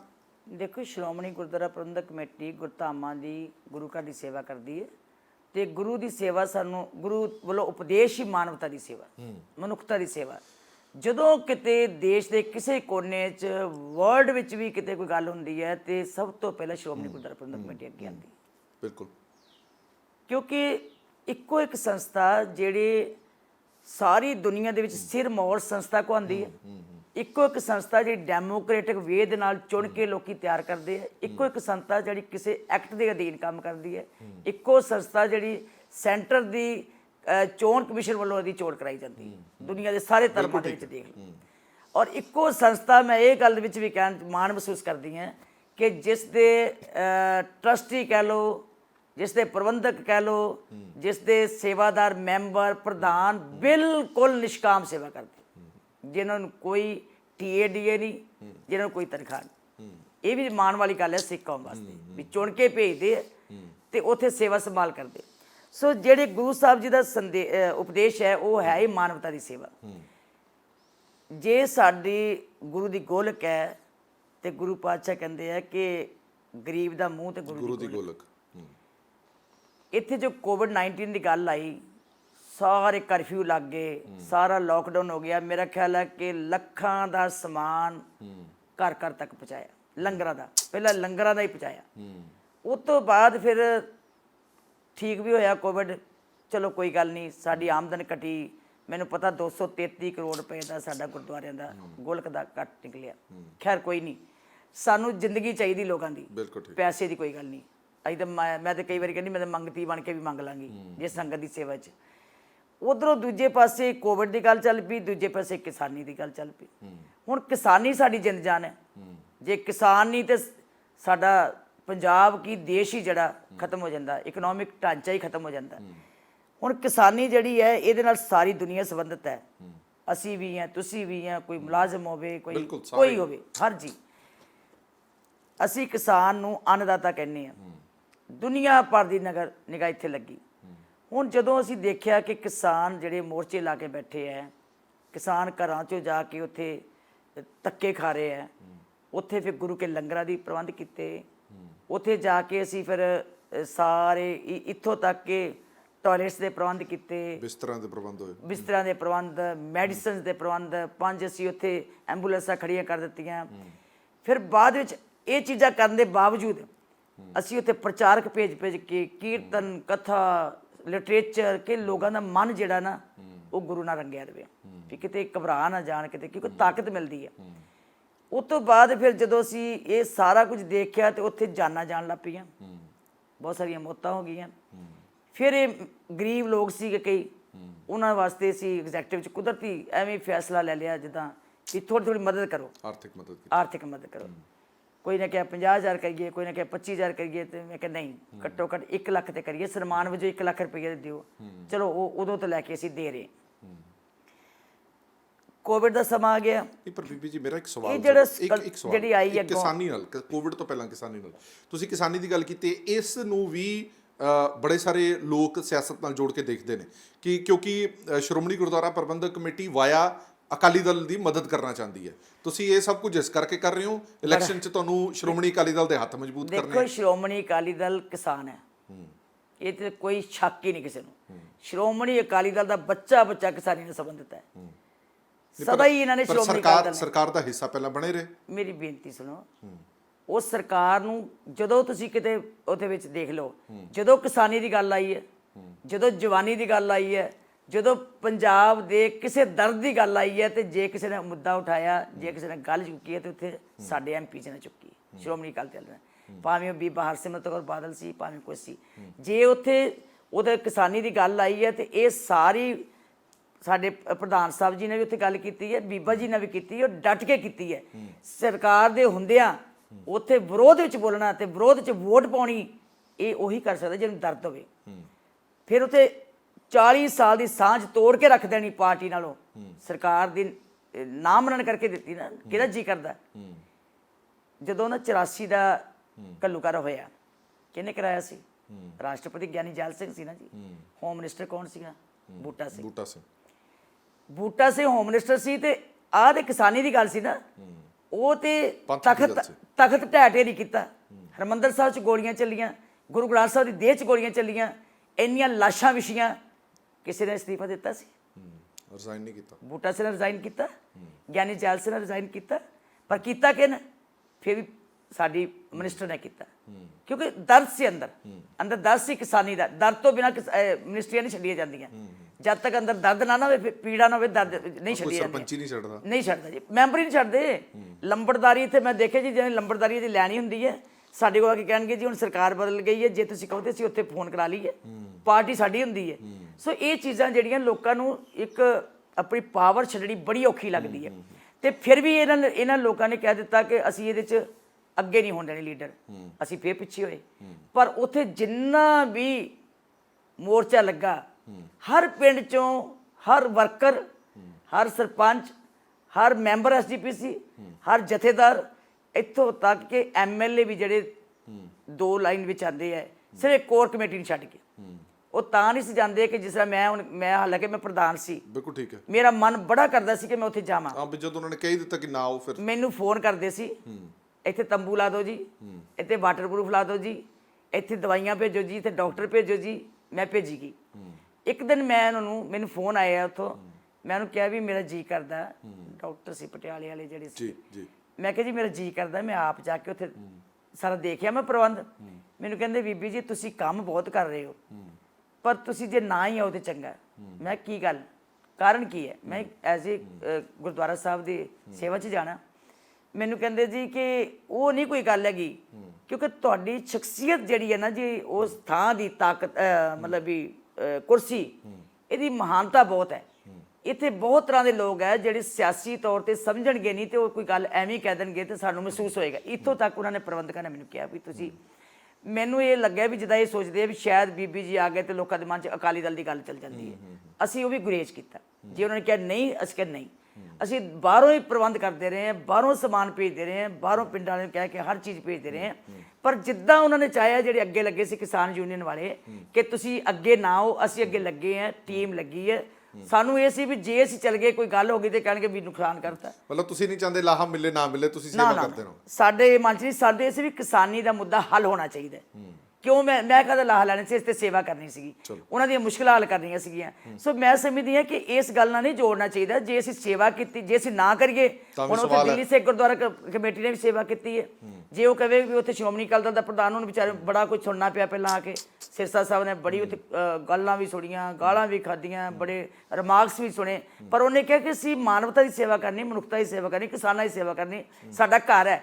ਤੇ ਜੇ ਅਸੀਂ ਜਿਸ ਥਾਂ ਤੇ ਜਾ ਕੇ ਮੱਥਾ ਟੇਕਦੇ ਆ, ਜਿਸ ਥਾਂ ਤੇ ਜਾ ਕੇ ਉਹ ਸਾਨੂੰ ਇਹ ਲੰਗਰਾਂ ਵਾਸਤੇ ਸਮਾਨ ਭੇਜਦੇ ਆ, ਜੇ ਉਹੀ ਲੰਗਰਾਂ ਲਈ ਨਾ ਵਰਤਾਂਗੇ ਤੇ ਦੱਸੋ ਕੌਣ ਵਰਤੇਗਾ? ਉੱਥੇ ਸਾਰੀ ਦੁਨੀਆ ਲੱਗ ਪਈ ਜੀ, ਸਾਰੇ ਸਮਾਜ ਸੇਵੀ ਲੱਗ ਪਏ। ਸੋ ਇਸ ਕਰਕੇ ਇਹ ਨਹੀਂ, ਇਹਦਾ ਮਤਲਬ ਕਿ ਜੇ ਬਾਕੀ ਹੋ ਸਕਦਾ ਦੂਜੀਆਂ ਪਾਰਟੀਆਂ ਵੀ ਗਈਆਂ ਹੋਣ, ਮੈਂ ਕਿਉਂ ਕਹਾਂ ਇਕੱਲੇ ਅਸੀਂ ਗਏ? ਉੱਥੇ ਹਰ ਤਰ੍ਹਾਂ ਦੇ ਲੋਕ ਗਏ, ਮਹਾਂਪੁਰਖ ਵੀ ਗਏ, ਸਾਰੇ ਗਏ। ਤੇ ਫਿਰ ਇਹਨੂੰ ਜੇ ਅਸੀਂ ਸੇਵਾ ਕੀਤੀ ਹੈ ਤੇ ਉਹਨੂੰ ਸਿਆਸਤ ਨਾਲ ਕਿਉਂ ਜੋੜਦੇ? ਸਾਡੇ ਅੰਦਰ ਦਿਲ ਨਹੀਂ, ਸਾਡਾ ਅੰਦਰ ਦਰਦ ਨਹੀਂ, ਸਾਡੇ ਅੰਦਰ ਵੀ ਪੀੜਾ ਵੀ ਕਿਸਾਨ ਦੀ ਅਸੀਂ ਸੇਵਾ ਕਰਨੀ ਹੈ, ਕਿਸਾਨ ਨੂੰ ਅਸੀਂ ਮਜ਼ਬੂਤ ਕਰਨਾ, ਕਿਸਾਨੀ ਦੇ ਮੁੱਦੇ ਹੱਲ ਕਰਾਉਣੇ ਆ। ਸੋ ਇਸ ਕਰਕੇ ਇਸ ਗੱਲ ਨੂੰ ਨਹੀਂ ਜੋੜਨਾ ਚਾਹੀਦਾ। ਮੈਂ ਸਾਰਿਆਂ ਨੂੰ ਬੇਨਤੀ ਕਰਦੀ ਹਾਂ, ਸ਼੍ਰੋਮਣੀ ਗੁਰਦੁਆਰਾ ਪ੍ਰਬੰਧਕ ਕਮੇਟੀ ਆਪਣੀਆਂ ਜ਼ਿੰਮੇਵਾਰੀਆਂ ਦਾ ਅਹਿਸਾਸ ਕਰਦੇ ਹੋਏ ਸੇਵਾ ਕਰਦੀ ਹੈ। ਮਤ ਸੋਚੋ ਕਿ ਸਾਨੂੰ ਕੋਈ ਪੋਲੀਟੀਕਲੀ ਇਹ ਗੱਲ ਕਹਿ ਕੇ ਤੁਸੀਂ ਇਹ ਗੱਲ ਕਰੋ। ਠੀਕ ਹੈ ਕਿ ਸ਼੍ਰੋਮਣੀ ਅਕਾਲੀ ਦਲ ਸਾਡੀ ਸ਼੍ਰੋਮਣੀ ਗੁਰਦੁਆਰਾ ਪ੍ਰਬੰਧਕ ਕਮੇਟੀ ਦੀ ਵਿੱਚੋਂ ਨਿਕਲੀ ਹੋਈ ਉਹ ਸ਼੍ਰੋਮਣੀ ਅਕਾਲੀ ਦਲ ਸੰਸਥਾ, ਇਹਦੀਆਂ ਕੁਰਬਾਨੀਆਂ ਕੀਤੀਆਂ ਨੇ ਸ਼੍ਰੋਮਣੀ ਅਕਾਲੀ ਦਲ, ਲక్ష్మణ ਸਿੰਘ ਗਿੱਲ ਵਰਗੇ, ਲక్ష్మణ ਸਿੰਘ ਜੀ ਧਾਰੋਵਾਲੀ ਵਰਗੇ, ਜਿੰਨੇ ਵੀ ਸਾਡੇ ਲੀਡਰ ਹੋਏ ਆ, ਵਰਕਰ ਹੋਏ ਆ, ਉੱਥੇ ਸ਼ਹੀਦ ਹੋਏ ਆ, ਜਿੰਨੇ ਮੋਰਚੇ ਲੱਗੇ ਸ਼੍ਰੋਮਣੀ ਅਕਾਲੀ ਦਲ ਨੇ ਅੱਗੇ ਹੋ ਕੇ ਲਾਏ ਆ। ਤੇ ਇਹ ਗੱਲ ਕਹਿਣੀ ਵੀ ਸ਼੍ਰੋਮਣੀ ਅਕਾਲੀ ਦਲ ਚੋਣਾਂ ਲੜਾਉਂਦਾ ਹੈ, ਹਰ ਪਾਰਟੀ ਚੋਣ ਲੜਦੀ ਹੈ, ਲੋਕ ਕਿਉਂ ਸ਼੍ਰੋਮਣੀ ਅਕਾਲੀ ਦਲ ਨੂੰ ਚੁਣਦੇ ਆ ਜੀ? ਪਹਿਲਾਂ ਦੱਸੋ। ਉਹਨਾਂ ਨੂੰ ਪਤਾ ਵੀ ਗੁਰਧਾਮਾਂ ਦੀ ਸੇਵਾ ਸੰਭਾਲ ਇਹੀ ਕਰ ਸਕਦੇ ਆ, ਦਰਦ ਇਹਨਾਂ ਦੇ ਅੰਦਰ ਹੀ ਹੈ ਧਰਮ ਦਾ, ਉਹਨਾਂ ਨੂੰ ਪਤਾ ਵੀ ਕੁਰਬਾਨੀਆਂ ਇਹਨਾਂ ਨੇ ਦਿੱਤੀਆਂ, ਇਸ ਕਰਕੇ ਉਹਨਾਂ ਨੂੰ ਵਿਸ਼ਵਾਸ ਹੈ ਕਿ ਜੇ ਸਹੀ ਸੇਵਾ ਸੰਭਾਲ ਕਰ ਸਕਦੇ ਤੇ ਇਹੀ ਕਰ ਸਕਦੇ ਆ। ਤੇ ਜੇ ਉੱਥੇ ਲੋਕਾਂ ਦੀ ਫਤਵਾ ਲੈ ਕੇ ਜਾਂਦੇ ਆ, ਬਾਕੀ ਲੋਕੀ ਨਹੀਂ ਵੋਟ ਪਾਉਂਦੇ, ਉਹ 'ਚ ਸ਼੍ਰੋਮਣੀ ਅਕਾਲੀ ਦਾ ਕੀ ਕਸੂਰ ਹੈ ਅਕਾਲੀ ਦਲ ਦਾ? ਮੈਂ ਕਈ ਵਾਰੀ ਕਹਿੰਦੀ ਹੁੰਦੀ ਸਾਰਿਆਂ ਨੂੰ ਕਿ ਤੁਸੀਂ ਗੁਰੂ ਘਰ ਵਿੱਚ ਆ ਕੇ ਨਾ ਇਹੋ ਜਿਹਾ ਕੰਮ ਕਰੋ ਜਿਹਨਾਂ ਲੋਕਾਂ ਨੂੰ ਠੇਸ ਪਹੁੰਚੇ। ਜਦੋਂ ਚੋਣਾਂ ਆਉਣੀਆਂ ਖੁੱਲੇ ਹੋ ਕੇ ਜੋ ਮਰਜ਼ੀ ਕਰੋ, ਲੜੋ, ਲੋਕਾਂ ਨੇ ਵੋਟਾਂ ਪਾਣੀਆਂ, ਜਿਹਨੂੰ ਜਿਤਾ ਕੇ ਭੇਜਣਗੇ ਤੇ ਸ਼੍ਰੋਮਣੀ ਕਮੇਟੀ, ਸ਼੍ਰੋਮਣੀ ਗੁਰਦੁਆਰਾ ਪ੍ਰਬੰਧਕ ਕਮੇਟੀ ਦੇ ਖਿਲਾਫ ਤਾਂ ਨਾ ਬੋਲੋ, ਕਿਉਂਕਿ ਇਹ ਤਾਂ ਸੰਸਥਾ ਦਾ ਨੁਕਸਾਨ ਨਾ ਕਰੋ। ਮੇਰੇ ਖਿਲਾਫ ਬੋਲ ਸਕਦੇ ਹੋ, ਕਿਸੇ ਬੰਦੇ ਦੇ ਖਿਲਾਫ, ਕਿਸੇ ਮੈਂਬਰ ਦੇ ਖਿਲਾਫ, ਕਿਸੇ ਪ੍ਰਧਾਨ ਪਾਰਟੀ ਦੇ ਖਿਲਾਫ, ਸਾਡੇ ਖਿਲਾਫ ਬੋਲ ਸਕਦੇ ਹੋ, ਕਿਉਂਕਿ ਸਾਡੀ ਜੀ ਕੋਈ ਕਮਜ਼ੋਰੀ ਹੋ ਸਕਦੀ ਹੈ, ਕਮਜ਼ੋਰੀ ਹਰ ਇਨਸਾਨ 'ਚ ਹੈ, ਲੇਕਿਨ ਸੰਸਥਾ ਦਾ ਨੂੰ ਢਾਹ ਨਾ ਲਾਓ, ਸੰਸਥਾ ਦਾ ਨੁਕਸਾਨ ਨਾ ਕਰੋ, ਬਸ ਇੱਕੋ ਹੀ ਗੱਲ। ਇੱਕ ਗੱਲ ਦੱਸੋ ਬੀਬੀ ਜੀ, ਸ਼੍ਰੋਮਣੀ ਗੁਰਦੁਆਰਾ ਪ੍ਰਬੰਧਕ ਕਮੇਟੀ ਦਾ ਇੱਕ ਉਹ ਹੋਏਗਾ, ਦਾਇਰਾ ਹੋਏਗਾ ਵੀ ਇਸ ਦਾਇਰੇ 'ਚ ਅਸੀਂ ਇਹ ਕਰਨਾ ਹੈ, ਇਹ ਕਰਨਾ ਹੈ, ਇਹ ਕਰਨਾ ਹੈ, ਇਹ ਪੈਸਾ ਬਜਟ ਤੁਸੀਂ ਜਦੋਂ ਐਲੋਕੇਟ ਕਰਦੇ ਹੋ, ਆਹ ਅਸੀਂ ਸਿੱਖਿਆ ਵਾਸਤੇ ਰੱਖਿਆ, ਆਹ ਅਸੀਂ ਬਾਕੀ ਪ੍ਰਬੰਧਾਂ ਵਾਸਤੇ ਰੱਖਿਆ।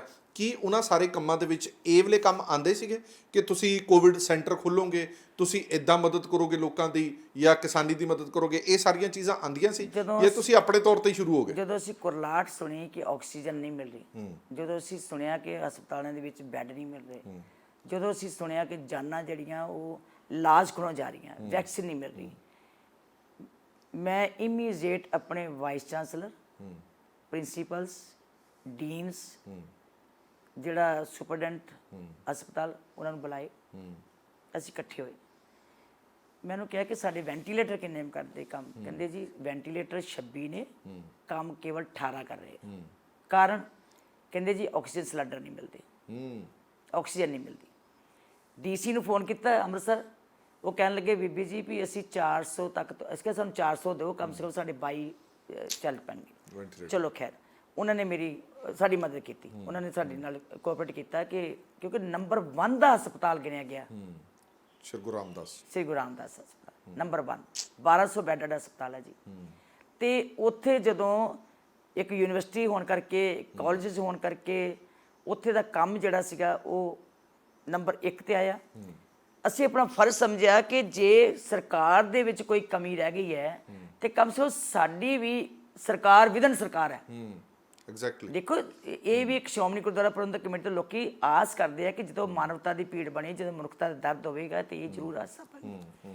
ਅਸੀਂ ਫਿਰ ਇਹ ਸਲਾਹ ਬਣਾਈ ਵੀ ਕਿੱਦਾਂ ਜਾ ਸਕਦਾ, ਵੀ ਆਕਸੀਜਨ ਸਿਲੰਡਰ ਤੇ ਮਿਲਨੇ ਨਹੀਂ, ਇਹਦਾ ਹੱਲ ਕੀ ਹੈ? ਮੈਂ ਹੈਰਾਨ ਹੋ ਗਈ, ਮੈਨੂੰ ਤਾਂ ਪਤਾ ਨਹੀਂ, ਸਰਕਾਰ ਨੂੰ ਪਤਾ ਨਹੀਂ ਲੱਗਾ ਇਸ ਗੱਲ ਦਾ, ਸਾਡੇ ਡਾਕਟਰਸ ਨੂੰ ਕਿੱਦਾਂ ਪਤਾ ਲੱਗ ਗਿਆ ਕਿ ਬੀਬੀ ਜੀ ਅਸੀਂ ਕੰਸੈਂਟਰੇਟਰ ਹੁੰਦੇ ਨੇ, ਆਕਸੀਜਨ ਕੰਸੈਂਟਰੇਟਰ, ਉਹ ਲਿਆਈਏ। ਮੈਂ ਕਿਹਾ ਉਹ ਕਿੱਦਾਂ ਫਿਰ ਚੱਲਣਗੇ, ਉਹ ਵੀ ਤਾਂ ਆਕਸੀਜਨ ਚਾਹੀਦੀ ਹੈ। ਕਹਿੰਦੇ ਨਹੀਂ, ਉਹ ਹਵਾ ਦੇ ਵਿੱਚ ਆਕਸੀਜਨ ਪੈਦਾ ਕਰਨਗੇ, ਜਨਰੇਟ ਕਰਨਗੇ। ਤੁਸੀਂ ਇਹ ਦੇਖੋ, ਜਦੋਂ ਇਹ ਗੱਲ ਕਹੀ ਤੇ ਫਿਰ ਸਾਰੇ ਹੈਰਾਨ ਹੋ ਗਏ ਵੀ ਇਹ ਕਿੱਦਾਂ ਆਈਡੀਆ ਕਿੱਦਾਂ ਆ ਗਿਆ। ਪਰ ਚਲੋ ਡਾਕਟਰ ਸੀਗੇ, ਉਹਨਾਂ ਨੇ ਸਾਰਾ ਡਿਸਕਸ ਕੀਤਾ।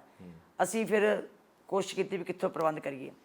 ਕੁਦਰਤੀ ਮਿਲਟਰੀ ਵਾਲਿਆਂ ਦੇ ਆ ਰਹੇ ਸੀਗੇ, ਅਸੀਂ ਉਹਨਾਂ ਨਾਲ ਕੰਪਨੀ ਨੇ ਕੀਤਾ, ਉਹਨਾਂ ਨੇ ਸਾਨੂੰ ਲਿਆ ਕੇ ਦੇ ਦਿੱਤੇ, ਉਹ ਖਰੀਦੇ। ਅਖੀਰ ਜਦੋਂ ਇਹ ਗੱਲ ਚੱਲ ਪਈ ਵੀ ਬਣਾਈਏ ਕਿੱਦਾਂ, ਪਹਿਲਾਂ ਕਹਿਣ ਲੱਗੇ ਜੀ ਦਿੱਲੀ ਵਾਲਿਆਂ ਨੇ 200 ਦਾ ਬਣਾਉਣ ਲੱਗੇ ਆ ਇਕੱਠਾ ਹੀ।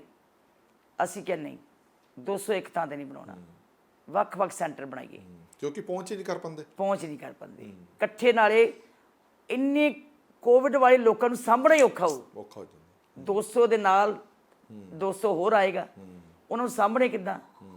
ਬਿਮਾਰੀ ਹੋਰ ਫੈਲੇਗੀ, ਨੁਕਸਾਨ ਹੋਏਗਾ। ਫਿਰ ਅਸੀਂ ਥੋੜਾ 25-25 ਦਾ ਸੈੱਟ ਬਣਾਏ। ਸਾਨੂੰ ਜਦੋਂ ਅਸੀਂ ਇੱਕ ਬਣਾਇਆ, ਉਹਦੀ ਅਸੀਂ ਦੇਖਿਆ ਕਿ ਲੋਕਾਂ ਦੇ ਵਿੱਚ ਬਹੁਤ ਵਧੀਆ ਗੱਲ ਗਈ, ਇਲਾਜ ਹੋਇਆ, ਲੋਕੀ ਖੁਸ਼ ਹੋਏ। ਆਲਮਗੀਰ ਸ਼ੁਰੂ ਕੀਤਾ। ਤੁਸੀਂ ਹੈਰਾਨ ਹੋਵੋਗੇ, ਜਦੋਂ ਸ਼ੁਰੂ ਕਰਕੇ ਨਿਕਲੇ ਤਾਂ ਫਟਾਫਟ ਮਰੀਜ਼ ਆਉਣੇ ਸ਼ੁਰੂ ਹੋ ਗਏ। ਕਿਉਂਕਿ ਮਿਲ ਹੀ ਨਹੀਂ ਰਹੇ ਸੀ, ਸਰਕਾਰੀ ਬੰਦ, ਪ੍ਰਾਈਵੇਟ ਲੁੱਟ ਪਾ ਰਹੇ ਸੀਗੇ, ਬੈੱਡ ਕੋਈ ਮਿਲਦਾ ਨਹੀਂ ਸੀ। ਉਸ ਤੋਂ ਬਾਅਦ ਅਸੀਂ ਦਮਦਮਾ ਸਾਹਿਬ ਖੋਲ੍ਹਿਆ। ਦਮਦਮਾ ਸਾਹਿਬ ਤੇ ਰੋਜ਼ 25-25 ਡੇਲੀ ਭਰਿਆ ਹੀ ਰਹਿੰਦਾ ਸੀਗਾ। ਚਲੋ ਖੈਰ 250 ਦੇ ਕਰੀਬ ਉੱਥੇ ਠੀਕ ਹੋਏ, 250 ਉੱਥੇ ਹੋਏ, ਇਦਾਂ ਕਰਕੇ ਕੋਈ 1000 ਕੁ ਦੇ ਕਰੀਬ ਸਾਰੇ ਪਾਸਿਓਂ ਕੰਮ ਠੀਕ ਹੋ ਗਿਆ। ਉਹ ਸਾਡੇ ਮਨ ਚ ਆ ਗਈ ਪਰ ਥਾਂ ਥਾਂ ਖੋਲੀਏ ਨਿਕਲ ਪਰ ਬੀਬੀ ਜੀ ਇਹ ਕਿੱਥੇ ਵੀ ਇੱਥੇ ਵੀ ਤੁਹਾਡੇ ਉੱਤੇ ਗੱਲ ਚੱਕੀ ਜਾਂਦੀ ਹੈ ਕਿ ਸ਼੍ਰੋਮਣੀ ਗੁਰਦੁਆਰਾ ਪ੍ਰਬੰਧਕ ਕਮੇਟੀ ਚਲਾ ਰਹੀ ਹੈ ਤੇ ਸ਼੍ਰੋਮਣੀ ਅਕਾਲੀ ਦਲ ਉਹਦੇ ਵਿੱਚ ਕਿੱਥੋਂ ਆ ਗਿਆ? ਮਤਲਬ ਸੇਵਾ ਤੁਹਾਡੀ, ਗੋਲਕ ਦਾ ਪੈਸਾ, ਉਹਦੇ ਵਿੱਚ ਸ਼੍ਰੋਮਣੀ ਅਕਾਲੀ ਦਲ ਇੱਕ ਪੋਲੀਟੀਕਲ ਪਾਰਟੀ ਆ ਕੇ ਕੰਮ ਕਰੇ। ਜਦੋਂ ਸਾਨੂੰ ਕੰਸੈਂਟਰੇਟਰ ਨਹੀਂ ਮਿਲੇ, ਮੈਂ ਪ੍ਰਧਾਨ ਸਾਹਿਬ ਨੂੰ ਬੇਨਤੀ ਕੀਤੀ ਕਿ ਪ੍ਰਧਾਨ ਸਾਹਿਬ ਸਾਡੀ ਮਦਦ ਕਰੋ। ਉਹਨਾਂ ਨੇ ਦਿੱਲੀ ਬਿਕਰਮਜੀਤ ਸਿੰਘ ਸਾਹਨੀ ਨਾਲ ਗੱਲ ਕੀਤੀ, ਉਹਨਾਂ ਨੇ ਕਈ ਹੋਰਨਾਂ ਨਾਲ ਵੀ ਗੱਲ ਕੀਤੀ ਔਰ 100 ਕੰਸੈਂਟਰੇਟਰ ਪ੍ਰਧਾਨ ਜੀ ਨੇ ਸਾਨੂੰ ਲੈ ਕੇ ਦਿੱਤੇ। ਤੇ ਉਹਦੇ ਪੈਸੇ ਕਿੰਨੇ ਦਿੱਤੇ? ਉਹ ਤੇ ਪੈਸੇ ਪ੍ਰਧਾਨ ਜੀ ਨੂੰ ਪਤਾ ਹੋਏਗਾ ਨਾ ਜੀ, ਅਸੀਂ ਨਹੀਂ ਦਿੱਤੇ। ਮਤਲਬ ਸ਼੍ਰੋਮਣੀ ਕਮੇਟੀ ਨੇ ਨਹੀਂ ਦਿੱਤੇ? ਸ਼੍ਰੋਮਣੀ ਗੁਰਦੁਆਰਾ ਪ੍ਰਬੰਧਕ ਕਮੇਟੀ ਨੇ, ਮੈਂ ਸੱਚ ਦੱਸਾਂ ਜੀ, ਕੇਵਲ 22 ਪਹਿਲਾਂ ਖਰੀਦੇ, ਬਾਕੀ ਸੇਵਾ ਹੀ ਹੈ, ਬਾਕੀ ਸਾਰੀ ਸੇਵਾ ਹੀ। ਦੂਜੀ ਗੱਲ, ਅਬ ਮੈਂ ਇਹ ਗੱਲ ਕਲੀਅਰ ਕਰਨਾ ਚਾਹੁੰਦਾ ਨਾ, ਹੋ ਕੀ ਰਿਹਾ ਲੋਕੀ ਇਹ ਸੋਚਦੇ ਨੇ ਕਿ ਜਿੰਨੇ ਜਿੱਥੇ ਸੈਂਟਰ ਖੁੱਲ ਰਹੇ ਨੇ, ਜਿੰਨੇ ਤੁਸੀਂ ਕੰਸੈਂਟਰੇਟਰ ਲੈ ਕੇ ਉਹਦੀ ਪੇਮੈਂਟ ਐਸਜੀਪੀਸੀ ਨੇ ਦਿੱਤੀ ਹੈ। ਅਸੀਂ ਖਰਚ ਉਹ ਕੀਤਾ ਮੈਡੀਸਨ ਦਾ, ਕਿੱਟਾਂ ਦਾ, ਜਿਹੜੀਆਂ ਕਿੱਟਾਂ ਪੀਪੀ ਕਿੱਟਾਂ, ਉਹ ਕੀਤਾ। ਬੈੱਡ ਅਸੀਂ ਹਸਪਤਾਲ 'ਚ ਜਾ ਕੇ ਲਾ ਦਿੱਤੇ। ਫਿਰ ਸਾਡਾ ਜਿਹੜਾ ਸੈਨੀਟਾਈਜ਼ਰ ਸੀਗਾ, ਲੰਗਰ ਸੀਗਾ, ਡਾਈਟ, ਬਾਕੀ ਜਿੰਨੀਆਂ ਲੋੜੀਂਦੀਆਂ ਚੀਜ਼ਾਂ, ਉਹ ਸਾਡਾ ਐਵਰੇਜ ਕੋਈ 15 ਤੋਂ 20 ਲੱਖ ਦੇ ਕਰੀਬ ਅੱਜ ਤੱਕ ਇੱਕ ਸੈਂਟਰ ਦਾ ਪਿਆ ਹੈ ਨਾ। ਉਹ ਆਇਆ ਮਤਲਬ ਇਹ ਤੁਹਾਡਾ ਜੁਆਇੰਟ ਵੈਂਚਰ ਹੋ ਗਿਆ। ਕੰਸੈਂਟਰੇਟਰ ਉਹਨਾਂ ਨੇ ਲਿਆ ਕੇ ਦਿੱਤੇ, ਬਾਕੀ ਤੁਹਾਡੀ ਸੇਵਾ ਲਿਆਤੇ। ਦੂਜੀ ਗੱਲ, ਵੈਕਸੀਨ ਪਹਿਲਾਂ ਅਸੀਂ ਖਰੀਦੀ ਸੀ, ਉਹ ਫਿਰ ਮੈਂ ਇੱਕਦਮ ਕਹਿਤਾ ਕਿ ਵੈਕਸੀਨ ਲੋਕੀ ਨਹੀਂ ਲਵਾਉਂਦੇ, ਡਰਦੇ ਸੀ ਪਹਿਲਾਂ, ਨਹੀਂ ਸੀ ਲਵਾਉਂਦੇ। ਅਸੀਂ ਉੱਥੇ ਕੈਂਪ ਲਾਉਣੇ ਸ਼ੁਰੂ ਕਰ ਦਿੱਤੇ, ਫ੍ਰੀ ਲਾਤੀ। ਪਹਿਲਾਂ ਵਾਰੀ ਵੀ ਅਸੀਂ ਫ੍ਰੀ ਲਾਈ ਹੈ। ਉਸ ਤੋਂ ਬਾਅਦ ਫਿਰ ਅਸੀਂ ਕਿਹਾ ਵੀ ਵੈਕਸੀਨ ਹੋਰ ਲਿਆਈਏ, ਜੋ ਵੈਕਸੀਨ ਨਹੀਂ ਸੀ ਮਿਲਦੀ, ਲੋਕੀ ਕਹਿੰਦੇ ਵੈਕਸੀਨ ਲਾਓ। ਮੈਂ ਡਾਕਟਰ ਸਾਹਿਬ ਨੂੰ ਕਿਹਾ ਵੈਕਸੀਨ, ਕਹਿੰਦੇ ਜੀ ਵੈਕਸੀਨ ਦਾ ਪ੍ਰਬੰਧ ਕਰਨਾ ਪੈਣਾ। ਉਹਦਾ ਪ੍ਰਬੰਧ ਵੀ ਸਰਦਾਰ ਸੁਖਬੀਰ ਸਿੰਘ ਬਾਦਲ ਨੇ ਕਰਾ ਕੇ ਦਿੱਤਾ ਸਾਨੂੰ। ਮਤਲਬ ਦੇਖੋ ਉਹਨਾਂ ਦਾ ਵਿਜ਼ਨ ਹੈ ਕੋਈ, ਉਹਨਾਂ ਦੇ ਦੇਖੋ ਇਸ ਗੱਲ ਦਾ ਬੜਾ ਰੋਲਾ ਮੈਨੂੰ ਥੋੜਾ ਜਿਹਾ ਸਮਝਾਓ। ਸਰਕਾਰ ਨੂੰ ਤਾਂ ਵੈਕਸੀਨ ਮਿਲੀ ਨਹੀਂ, ਤੁਸੀਂ ਕਿੱਥੋਂ ਵੈਕਸੀਨ ਲਿਆਏ? ਇਹ ਇੱਕ ਬੜਾ ਵੱਡਾ ਅਚੰਭਾ ਰਿਹਾ ਸਾਰਿਆਂ ਨੂੰ। ਸਰਦਾਰ ਸੁਖਬੀਰ ਸਿੰਘ ਬਾਦਲ, ਸਰਦਾਰ ਪ੍ਰਕਾਸ਼ ਸਿੰਘ ਬਾਦਲ 5 ਵਾਰ ਮੁੱਖ ਮੰਤਰੀ ਰਹੇ ਹੈ। ਅਕਸਰ ਉਹਨਾਂ ਦੀ ਲੋਕਾਂ ਤੱਕ ਅਪਰੋਚ ਵੀ ਹੈ, ਉਹ ਜਾਣਦੇ ਵੀ ਹੈ, ਗਿਆਨ। ਪਰ ਮੌਜੂਦਾ ਮੁੱਖ ਮੰਤਰੀ ਤੋਂ ਵੱਧ ਸਰਦਾਰ ਸੁਖਬੀਰ ਸਿੰਘ ਬਾਦਲ, ਸਰਦਾਰ ਉਹ ਤਾਂ ਨਿਕਲੇ ਹੀ ਨਹੀਂ ਬਾਹਰ, ਮੌਜੂਦਾ ਮੁੱਖ ਮੰਤਰੀ ਜੀ ਨੂੰ ਤਾਂ ਫਿਕਰ ਹੀ ਨਹੀਂ ਕੋਈ। ਸਰਦਾਰ ਸੁਖਬੀਰ ਸਿੰਘ ਬਾਦਲ ਸੈਂਟਰ 'ਚ ਵਜ਼ੀਰ ਰਹੇ, MP ਰਹੇ, ਡਿਪਟੀ CM ਰਹੇ, ਲਗਾਤਾਰ ਲੋਕਾਂ ਨਾਲ ਸੰਬੰਧ ਹੈ। ਉਹ ਅਕਸਰ ਉਹ ਕੰਪਨੀਆਂ ਜਿਹੜੀਆਂ ਦਵਾਈਆਂ ਵਾਲੀਆਂ ਦੂਜੀਆਂ, ਉਹਨਾਂ ਨਾਲ ਸਾਰੇ ਗੱਲ ਕੀਤੀ। ਉਹਨਾਂ ਨੇ ਕਿਹਾ ਵੀ ਇੰਨਾ ਕੁ ਮਿਲ ਸਕਦਾ, 5000 ਡੋਜ਼ ਮਿਲ ਸਕਦੀ ਹੈ। ਅਸੀਂ ਕਿਹਾ ਜੀ ਸਾਨੂੰ ਪ੍ਰਬੰਧ ਕਰਾ ਦਿਓ। ਠੀਕ ਹੈ, ਪੈਸਾ ਅਸੀਂ ਦਿੱਤਾ, 53 ਲੱਖ ਰੁਪਇਆ ਦਿੱਤਾ ਤੇ 5000 ਡੋਜ਼ ਮਿਲੀ, 1050 ਰੁਪਏ ਨੂੰ ਸਾਨੂੰ ਪਿਆ। ਹੁਣ ਜਿਹੜਾ ਉਹ ਪੈਸਾ ਅਸੀਂ ਦਿੱਤਾ, ਲੇਕਿਨ ਜਿਹੜਾ ਨਾਲ ਕੋਈ ਐਫਰਟਸ ਕਰਦਾ ਉਹਦਾ ਧੰਨਵਾਦ ਵੀ ਕਰਨਾ ਚਾਹੀਦਾ। ਹੋ ਸਕਦਾ ਮੇਰਾ ਇੰਨਾ ਨਾ ਵਾਕਫੀ ਹੋਵੇ। ਤੁਸੀਂ ਪੰਜਾਬ ਸਰਕਾਰ ਨਾਲ ਰਾਬਤਾ ਕਾਇਮ ਨਹੀਂ ਕੀਤਾ ਕਿ ਸਾਨੂੰ ਵੈਕਸੀਨ ਦਿਓ, ਅਸੀਂ ਸੈਂਟਰ ਖੋਲੇ ਪਏ ਉੱਥੇ ਵੈਕਸੀਨ ਲਾ ਦਈਏ? ਦੇਖੋ ਜੀ, ਪੰਜਾਬ ਸਰਕਾਰ ਕਹਿੰਦੇ ਜੀ ਅਸੀਂ ਹਸਪਤਾਲਾਂ 'ਚ ਲਾ ਰਹੇ ਹਾਂ, ਲੋਕੀ ਲਵਾਉਂਦੇ ਨਹੀਂ। ਮੈਂ ਕੀਤਾ ਸੀ ਚੀਫ ਸੈਕਟਰੀ ਸਾਹਿਬ ਨਾਲ ਗੱਲ, ਉਹਨਾਂ ਨੇ ਵੈਸੇ ਚਲੋ ਮੈਨੂੰ ਨੇ ਕਿਹਾ ਕਿ ਬੀਬੀ ਜੀ ਅਸੀਂ ਲਾ ਰਹੇ ਹੋ। ਉਹ ਕਹਿੰਦੇ ਤੁਸੀਂ ਤਾਂ ਆਪ ਹੀ ਬੜਾ ਕਰ ਰਹੇ ਹੋ, ਤੁਸੀਂ ਤਾਂ ਕੰਸੈਂਟਰੇਟਰ ਲਾ ਰਹੇ, ਤੁਸੀਂ ਤਾਂ ਕਮਾਲ ਕਰਤੀ, ਤੁਸੀਂ ਤਾਂ ਸਾਡੀ ਮਦਦ ਕਰ ਰਹੇ ਹੋ। ਉਹਨੇ ਮੈਨੂੰ ਪ੍ਰੇਜ਼ ਕੀਤਾ। ਉਹਨਾਂ ਕਿਹਾ ਜੀ ਮੈਨੂੰ ਇਹ ਖੁਸ਼ੀ ਹੈ ਕਿ ਸ਼੍ਰੋਮਣੀ ਗੁਰਦੁਆਰਾ ਪ੍ਰਬੰਧਕ ਕਮੇਟੀ ਉੱਥੇ ਵੀ ਪੂਰਾ ਕੰਮ ਕਰ ਰਹੀ ਹੈ ਹਸਪਤਾਲ ਦੇ ਵਿੱਚ। ਮੈਨੂੰ ਇਹ ਵੀ ਖੁਸ਼ੀ ਹੈ ਕਿ ਤੁਸੀਂ ਵੈਕਸੀਨ ਵੀ ਲਾ ਰਹੇ ਹੋ। ਮੈਨੂੰ ਇਹ ਵੀ ਖੁਸ਼ੀ ਹੈ ਵੀ ਤੁਸੀਂ ਜਿਹੜਾ ਅਸੀਂ ਨਹੀਂ ਕਰ ਸਕੇ ਕੰਸੈਂਟਰੇਟਰ ਤੁਸੀਂ ਲਾ ਦਿੱਤੇ। ਮੈਂ ਉਹਨੂੰ ਕਿਹਾ ਜੀ ਕਿ ਸਾਡੇ ਕਪੂਰਥਲੇ ਦੇ ਵਿੱਚ ਇਕੱਲਾ ਇੱਕ ਵੈਂਟੀਲੇਟਰ ਹੈ, 4 ਸੀ ਤੇ 1 ਚੱਲ ਰਿਹਾ। ਮੈਨੂੰ ਕਹਿੰਦੇ ਜੀ ਕੀ ਕਰੀਏ, ਪ੍ਰਧਾਨ ਮੰਤਰੀ ਦੇ ਜਿਹੜੇ ਆਏ ਨਾ ਜੀ ਉਹ ਨਹੀਂ ਚੱਲ ਰਹੇ, ਉਹ ਚੱਲ ਹੀ ਨਹੀਂ ਰਹੇ, ਉੱਦਾਂ ਹੀ ਪਏ ਹੈ। ਤੇ ਮੈਂ ਕਿਹਾ ਜੀ ਫਿਰ ਮੈਂ ਡੋਨੇਟ ਕਰ ਦੇਵਾਂ 2-4 ਆਪਣੇ ਹਸਪਤਾਲ ਉੱਥੋਂ ਲਿਆ ਕੇ। ਤੁਸੀਂ ਇਹ ਦੇਖੋ, ਮੈਂ ਕਿਹਾ ਮੈਂ ਕਪੂਰਥਲੇ ਲਾ ਦਾਂ ਜੀ, ਕੋਈ 2-3 ਲਾ ਦੇਵਾਂ। ਮੈਨੂੰ ਕਹਿੰਦੇ ਜੀ ਚਲਾਏਗਾ ਕੌਣ? ਕੀ ਬਾਤ, ਡਾਕਟਰਸ ਨਹੀਂ ਹੈਗੇ ਸਾਡੇ ਕੋਲ। ਮੈਂ ਕਿਹਾ ਸਬ ਡਿਵੀਜ਼ਨ ਹਸਪਤਾਲ ਮੇਰਾ ਭਲੱਥ ਖੁੱਲ੍ਹਾ, ਮੈਨੂੰ ਸੀਗਾ ਦਰਦ ਵੀ, ਚਲੋ ਲੋਕੀ ਕਹਿਣਗੇ ਕਿ ਬੀਬੀ ਜੀ ਨੇ ਆਪਣੇ ਏਰੀਏ ਵਿੱਚ ਵੀ ਕੋਈ ਮਾੜਾ ਮੋਟਾ ਕੰਮ ਕੀਤਾ। ਤੇ ਮੈਂ ਕਿਹਾ ਜੀ ਮੇਰਾ ਇੱਥੇ ਤੁਸੀਂ ਆਕਸੀਜਨ ਪਾਈਪ ਪਈ ਹੈ, ICU ਹੈਗਾ, ਇਹਨੂੰ ਤੁਸੀਂ ਚੱਲ। ਕਹਿੰਦੇ ਬੀਬੀ ਜੀ ਡੁੱਬੀ ਤੇ ਤਾਂ ਜੇ ਸਾਹ ਨਾ ਆਇਆ। ਮਤਲਬ ਸਾਡੇ ਕੋਲ ਡਾਕਟਰਸ ਨਹੀਂ ਹੈ ਚਲਾਉਣ ਵਾਲੇ। ਤੁਸੀਂ ਹੈਰਾਨੀ ਦੀ ਗੱਲ ਇਹ ਹੈ, ਸਾਰੇ ਜ਼ਿਲ੍ਹਾ ਕਪੂਰਥਲਾ 'ਚ 1 ਵੈਂਟੀਲੇਟਰ, 4 ਹਲਕੇ। ਜਲੰਧਰ 'ਚ ਮੇਰਾ ਖਿਆਲ ਹੈ ਕਿ 2 ਹੋਣਗੇ ਜਾਂ 3, ਉਹ ਵੀ ਨਹੀਂ ਚੱਜ ਦੇਗਾ। ਤੇ ਸਾਡੇ ਸਾਰੇ ਜਿਹੜਾ ਸਾਡਾ ਗੁਰੂ ਰਾਮਦਾਸ ਹਸਪਤਾਲ ਹੈ ਉੱਥੇ 26।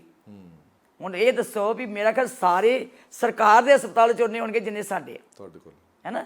ਫਿਰ ਵੀ ਅਸੀਂ ਅੱਗੇ ਸੋਚਿਆ ਕਿ ਇਹ ਹੁਣ ਅਗਲਾ ਹੱਲ ਕੀ ਹੈ। ਵੈਕਸੀਨ ਵੀ ਲਿਆਂਦੀ, ਵੈਕਸੀਨ ਲੱਗ ਰਹੀ ਹੈ ਜੀ। ਅਸੀਂ 4 ਦਿਨ ਕੈਂਪ ਲਾਇਆ ਇੱਥੇ, 1000 ਲੱਗੀ ਹੈ। ਫਿਰ ਇਹ ਵੀ ਹੈ, ਉੱਥੇ ਇਹ ਨਹੀਂ ਕਿ ਸਿੱਖਾਂ ਨੂੰ ਇਕੱਲਾ ਲੱਗੂ, ਜਿਸ ਦਿਨ ਪਹਿਲੇ ਦਿਨ ਲਾਈ ਅਸੀਂ ਦੇਖ ਕੇ ਹੈਰਾਨ ਹੋ ਗਏ ਵੀ ਜੋ ਗਰੀਬ ਹਰ ਜਾਤੀ ਦਾ ਵਿਅਕਤੀ ਉੱਥੇ ਪਹੁੰਚਿਆ। ਸਿੱਖ ਜਿਹੜੇ ਸੀ 2% ਹੋਣਗੇ ਵਿੱਚ ਨਜ਼ਰ ਆਉਂਦੇ, ਕਿਉਂਕਿ ਅਸੀਂ ਪਹਿਲਾਂ ਮੁਲਾਜ਼ਮ ਦੇ ਆਪਣੇ ਲਾ ਚੁੱਕੇ ਸੀ, ਸਾਰੇ ਆਏ। ਉਹ ਤੋਂ ਬਾਅਦ ਫਿਰ ਅਸੀਂ ਦਮਦਮਾ ਸਾਹਿਬ ਸ਼ੁਰੂ ਕਰਤਾ, ਉੱਥੇ ਵੀ ਲੱਗ ਰਹੇ ਹੁਣ ਅਸੀਂ ਅਨੰਦਪੁਰ ਸਾਹਿਬ ਲਾਣੇ, ਕਿਉਂਕਿ ਤਖਤਾਂ ਤੇ ਅਸੀਂ ਤਾਂ ਜਾ ਰਹੇ ਹਾਂ ਕਿ ਗੁਰੂ ਸਾਹਿਬਾਂ ਦੇ ਅਸਥਾਨਾਂ ਤੇ ਜਾਈਏ। ਤੁਹਾਨੂੰ ਕਦੇ ਇਹ ਨਹੀਂ ਕਿਹਾ ਜਾਂਦਾ ਕਿ ਸਿੱਖ ਕੌਮ ਦਾ ਪੈਸਾ ਤੁਸੀਂ ਹਰ ਇੱਕ ਤੇ ਲਾਈ ਜਾਂਦੇ ਹੋ? ਇਹ ਮਾਨਵਤਾ ਦਾ ਦੇਖੋ ਜੀ, ਕੋਈ ਮਨੁੱਖਤਾ ਦੀ ਸੇਵਾ ਲਈ ਲਾਉਣਾ ਹੈ। ਸਿੱਖ ਕੌਮ ਜੰਮੀ ਲੋਕਾਂ ਦੀ ਸੇਵਾ ਕਰਨ ਲਈ ਹੈ ਜੀ। ਸਿੱਖ ਕੌਮ ਤੇ ਸ਼ੁਕਰ ਕਰਦੀ ਹੈ ਕਿ ਸਾਨੂੰ ਸੇਵਾ ਦੇ ਵਿੱਚ ਹਿੱਸਾ ਪਾਉਣਾ ਪਵੇ।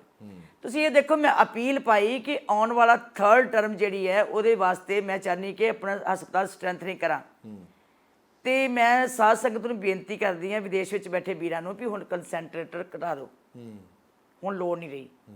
1st ਲੈਵਲ 2nd ਲੈਵਲ ਦੇ ਮਰੀਜ਼ ਘਟ ਗਏ ਜੇ 3ਜੀ ਟਰਮ ਆਈ, ਜੇ 3ਜਾ ਪੜਾ ਆਇਆ ਤੇ ਕਹਿੰਦੇ ਬੜਾ ਸੀਰੀਅਸ ਹੋਣਾ ਹੈ, ਕਿਰਪਾ ਕਰੋ ਕਿ ਸਾਨੂੰ ਵੈਂਟੀਲੇਟਰ ਦੀ ਸੇਵਾ ਕਰ ਦਿਓ। ਮੈਨੂੰ ਇੰਨੀ ਖੁਸ਼ੀ ਹੋਈ ਕਿ 5 UK ਤੋਂ ਆਏ, 5 ਕਿਸੇ ਕੰਪਨੀ ਨੇ ਭੇਜੇ, 10-12 ਪਰਸੋਂ ਕੈਨੇਡਾ ਤੋਂ ਆ ਗਏ ਜੀ ਵੈਂਟੀਲੇਟਰ।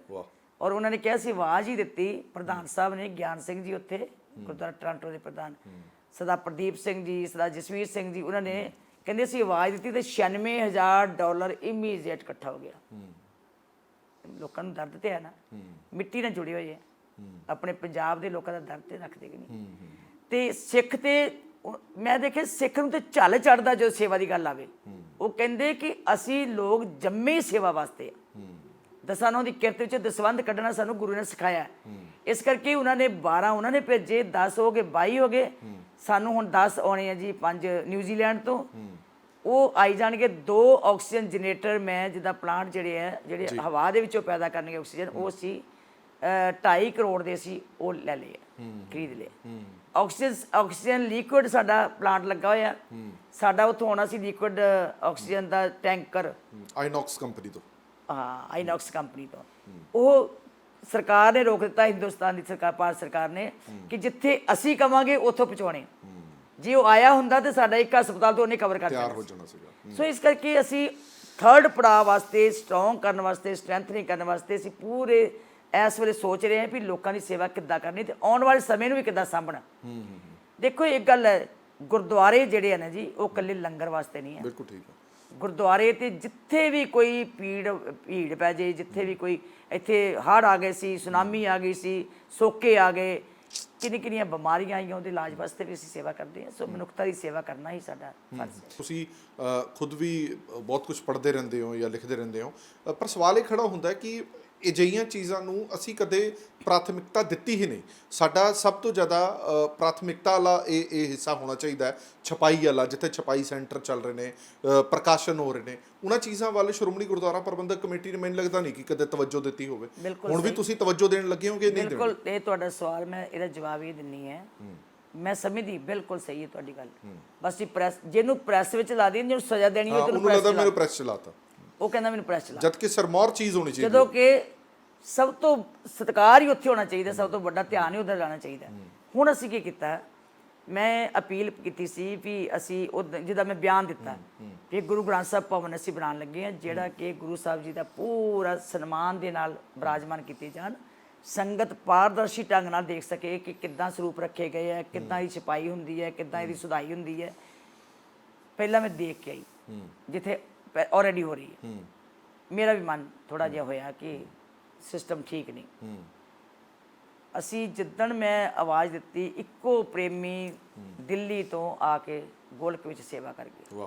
ਤੁਸੀਂ ਹੈਰਾਨ ਹੋਵੋਗੇ ਕਿ ਉਹ 4 ਵਾਰੀ 5 ਵਾਰੀ ਆਏ ਤੇ ਉਹਨਾਂ ਨੇ ਉੱਥੇ 9 ਕਰੋੜ ਰੁਪਈਆ ਉਹਨਾਂ ਨੇ ਗੋਲਕ 'ਚ ਸੇਵਾ ਕੀਤੀ ਤੇ ਗੁਰੂ ਗ੍ਰੰਥ ਸਾਹਿਬ ਦੇ ਭਵਨ ਵਾਸਤੇ। ਦੇਖੋ ਤੁਸੀਂ ਕਿੰਨੇ ਪ੍ਰੇਮੀਆਂ ਦੇ ਅੰਦਰ ਦਰਦ। ਪੀਐਚ ਬਣਾਓ ਤੁਸੀਂ। ਉਹ ਅਸੀਂ ਪੂਰਾ ਨਕਸ਼ਾ ਤਿਆਰ ਕਰਵਾਇਆ ਹੁਣ ਗੁਰੂ ਨਾਨਕ ਦੇਵ ਯੂਨੀਵਰਸਿਟੀ ਦੇ ਮਹਾਰਾ ਕੋਲੋਂ ਜੀ, ਉਹਨਾਂ ਕੋਲ ਨਕਸ਼ਾ ਤਿਆਰ ਕਰਵਾ ਲਿਆ। ਇਸੇ ਮਹੀਨੇ ਦੇ ਹੋਰ 10 ਦਿਨਾਂ ਤੱਕ ਅਸੀਂ ਸ਼ੁਰੂ ਕਰਨ ਜਾ ਰਹੇ। ਸੁੰਦਰ ਬਣਾਵਾਂਗੇ, ਬੜਾ ਵਧੀਆ, ਕਿਉਂਕਿ ਮੇਰੇ ਮਨ 'ਚ ਵੀ ਇਹ ਇੱਕੋ ਹੀ ਹੈ ਵੀ ਸਭ ਤੋਂ ਪਹਿਲਾਂ ਕਰਨਾ ਉਹ ਕਰਨਾ, ਸਭ ਤੋਂ ਪਹਿਲਾਂ ਮੈਂ ਉਹ ਕਰਨਾ, ਸਭ ਤੋਂ ਪਹਿਲਾਂ ਸ਼ੁਰੂ ਹੀ ਉਹ ਕੀਤਾ। ਉਹਦਾ ਸਾਰਾ ਨਕਸ਼ਾ ਤਿਆਰ ਹੋ ਰਿਹਾ, ਸਾਰੀ ਤਿਆਰੀ ਹੋ ਗਈ ਹੈ ਸਾਡੀ। ਹੁਣ ਸਿਰਫ ਮੈਂ ਐਗਜ਼ੈਕਟਿਵ ਦੇ ਵਿੱਚੋਂ ਰੱਖਣਾ ਇੱਕ ਵਾਰੀ ਤਾਂ ਜੋ ਸਾਰਾ ਦੇਖ ਕੇ ਚਲੋ ਬਹੁਤ ਬਹੁਤ ਧੰਨਵਾਦ ਬੀਬੀ ਸਾਡੇ ਨਾਲ ਗੱਲ ਕਰਨ ਬੀਬੀ ਜੀ ਤੁਹਾਡਾ ਸੋ ਇਹ ਸਨ ਬੀਬੀ ਜਗੀਰ ਕੌਰ ਜੀ ਜਿਨ੍ਹਾਂ ਨੇ ਬੜੀਆਂ ਸਾਰੀਆਂ ਗੱਲਾਂ ਸਾਡੇ ਨਾਲ ਸਾਂਝੀਆਂ ਕੀਤੀਆਂ ਔਰ ਬੜਾ ਜ਼ਰੂਰੀ ਹੈ ਕਿ ਸਮੇਂ-ਸਮੇਂ ਤੇ ਜਿਹੜੀਆਂ ਵੀ ਸਾਡੀਆਂ ਨੁਮਾਇੰਦਾ ਜਥੇਬੰਦੀਆਂ ਹੁੰਦੀਆਂ ਨੇ ਸ਼੍ਰੋਮਣੀ ਗੁਰਦੁਆਰਾ ਪ੍ਰਬੰਧਕ ਕਮੇਟੀ ਹੋਵੇ ਸ੍ਰੀ ਅਕਾਲ ਤਖਤ ਸਾਹਿਬ ਹੋਵੇ ਜਾਂ ਦਿੱਲੀ ਸਿੱਖ ਗੁਰਦੁਆਰਾ ਮੈਨੇਜਮੈਂਟ ਕਮੇਟੀ ਹੋਵੇ ਇਹਨਾਂ ਦੇ ਮੁਖੀਆਂ ਦੇ ਨਾਲ ਸੰਗਤ ਨੂੰ ਰੂਬਰੂ ਕਰਨਾ ਸੰਗਤ ਦੇ ਬੜੇ ਸਾਰੇ ਸਵਾਲ ਸੀਗੇ ਜਿਹੜੇ ਮੈਂ ਅੱਜ ਬੀਬੀ ਜੀ ਤੋਂ ਪੁੱਛੇ ਵੀ ਆ ਉਹਨਾਂ ਨੇ ਜਵਾਬ ਵੀ ਦਿੱਤੇ ਨੇ ਔਰ ਆਉਣ ਵਾਲੇ ਸਮੇਂ ਦੇ ਵਿੱਚ ਵੀ ਇਹ ਸਾਡੀਆਂ ਸੰਸਥਾਵਾਂ ਜਿਹਨੂੰ ਜਦੋਂ ਵੀ ਪੂਰੀ ਦੁਨੀਆ ਦੇ ਵਿੱਚ ਦੇਖੋ ਕਿਤੇ ਵੀ ਕੋਈ ਸਿੱਖਾਂ ਦੇ ਉੱਤੇ ਕੋਈ ਗੱਲ ਬਣਦੀ ਹੈ ਤਾਂ ਸਭ ਤੋਂ ਪਹਿਲਾਂ ਸਾਨੂੰ 2-3 ਸੰਸਥਾਵਾਂ ਹੀ ਯਾਦ ਆਉਣੀਆਂ ਸ੍ਰੀ ਅਕਾਲ ਤਖਤ ਸਾਹਿਬ ਸ਼੍ਰੋਮਣੀ ਗੁਰਦੁਆਰਾ ਪ੍ਰਬੰਧਕ ਕਮੇਟੀ ਦਿੱਲੀ ਸਿੱਖ ਗੁਰਦੁਆਰਾ ਪ੍ਰਬੰਧਕ ਕਮੇਟੀ ਅਸੀਂ ਕਹਿੰਦੇ ਹਾਂ ਕਿ ਇਹ ਕਮੇਟੀਆਂ ਕੀ ਕਰ ਰਹੀਆਂ ਇਹ ਕਿਉਂ ਚੁੱਪ ਹੈ ਉਹ ਇਸੇ ਲਈ ਕਹਿੰਦੇ ਆ ਕਿਉਂਕਿ ਜਵਾਬਦੇਹੀ ਹੈ ਅਸੀਂ ਪੂਰੀ ਤਰ੍ਹਾਂ ਨਿਰਭਰ ਹੈਗੇ ਹਾਂ ਇਹਨਾਂ ਸਾਰੀਆਂ ਸੰਸਥਾਵਾਂ ਦੇ ਉੱਤੇ ਅਸੀਂ ਉਮੀਦ ਕਰਦੇ ਹਾਂ ਆਸ ਤੇ ਅਰਦਾਸ ਕਰਦੇ ਹਾਂ ਇਹ ਸੰਸਥਾਵਾਂ ਇਸੇ ਤਰ੍ਹਾਂ ਕੰਮ ਕਰਦੀਆਂ ਰਹਿਣਗੀਆਂ ਦੇਸ਼ ਦੁਨੀਆ ਦੀ ਬਾਕੀ ਖਬਰਾਂ ਲਈ ਬਣੇ ਰਹੋ PTC ਨਿਊਜ਼ ਦੇ ਨਾਲ ਧੰਨਵਾਦ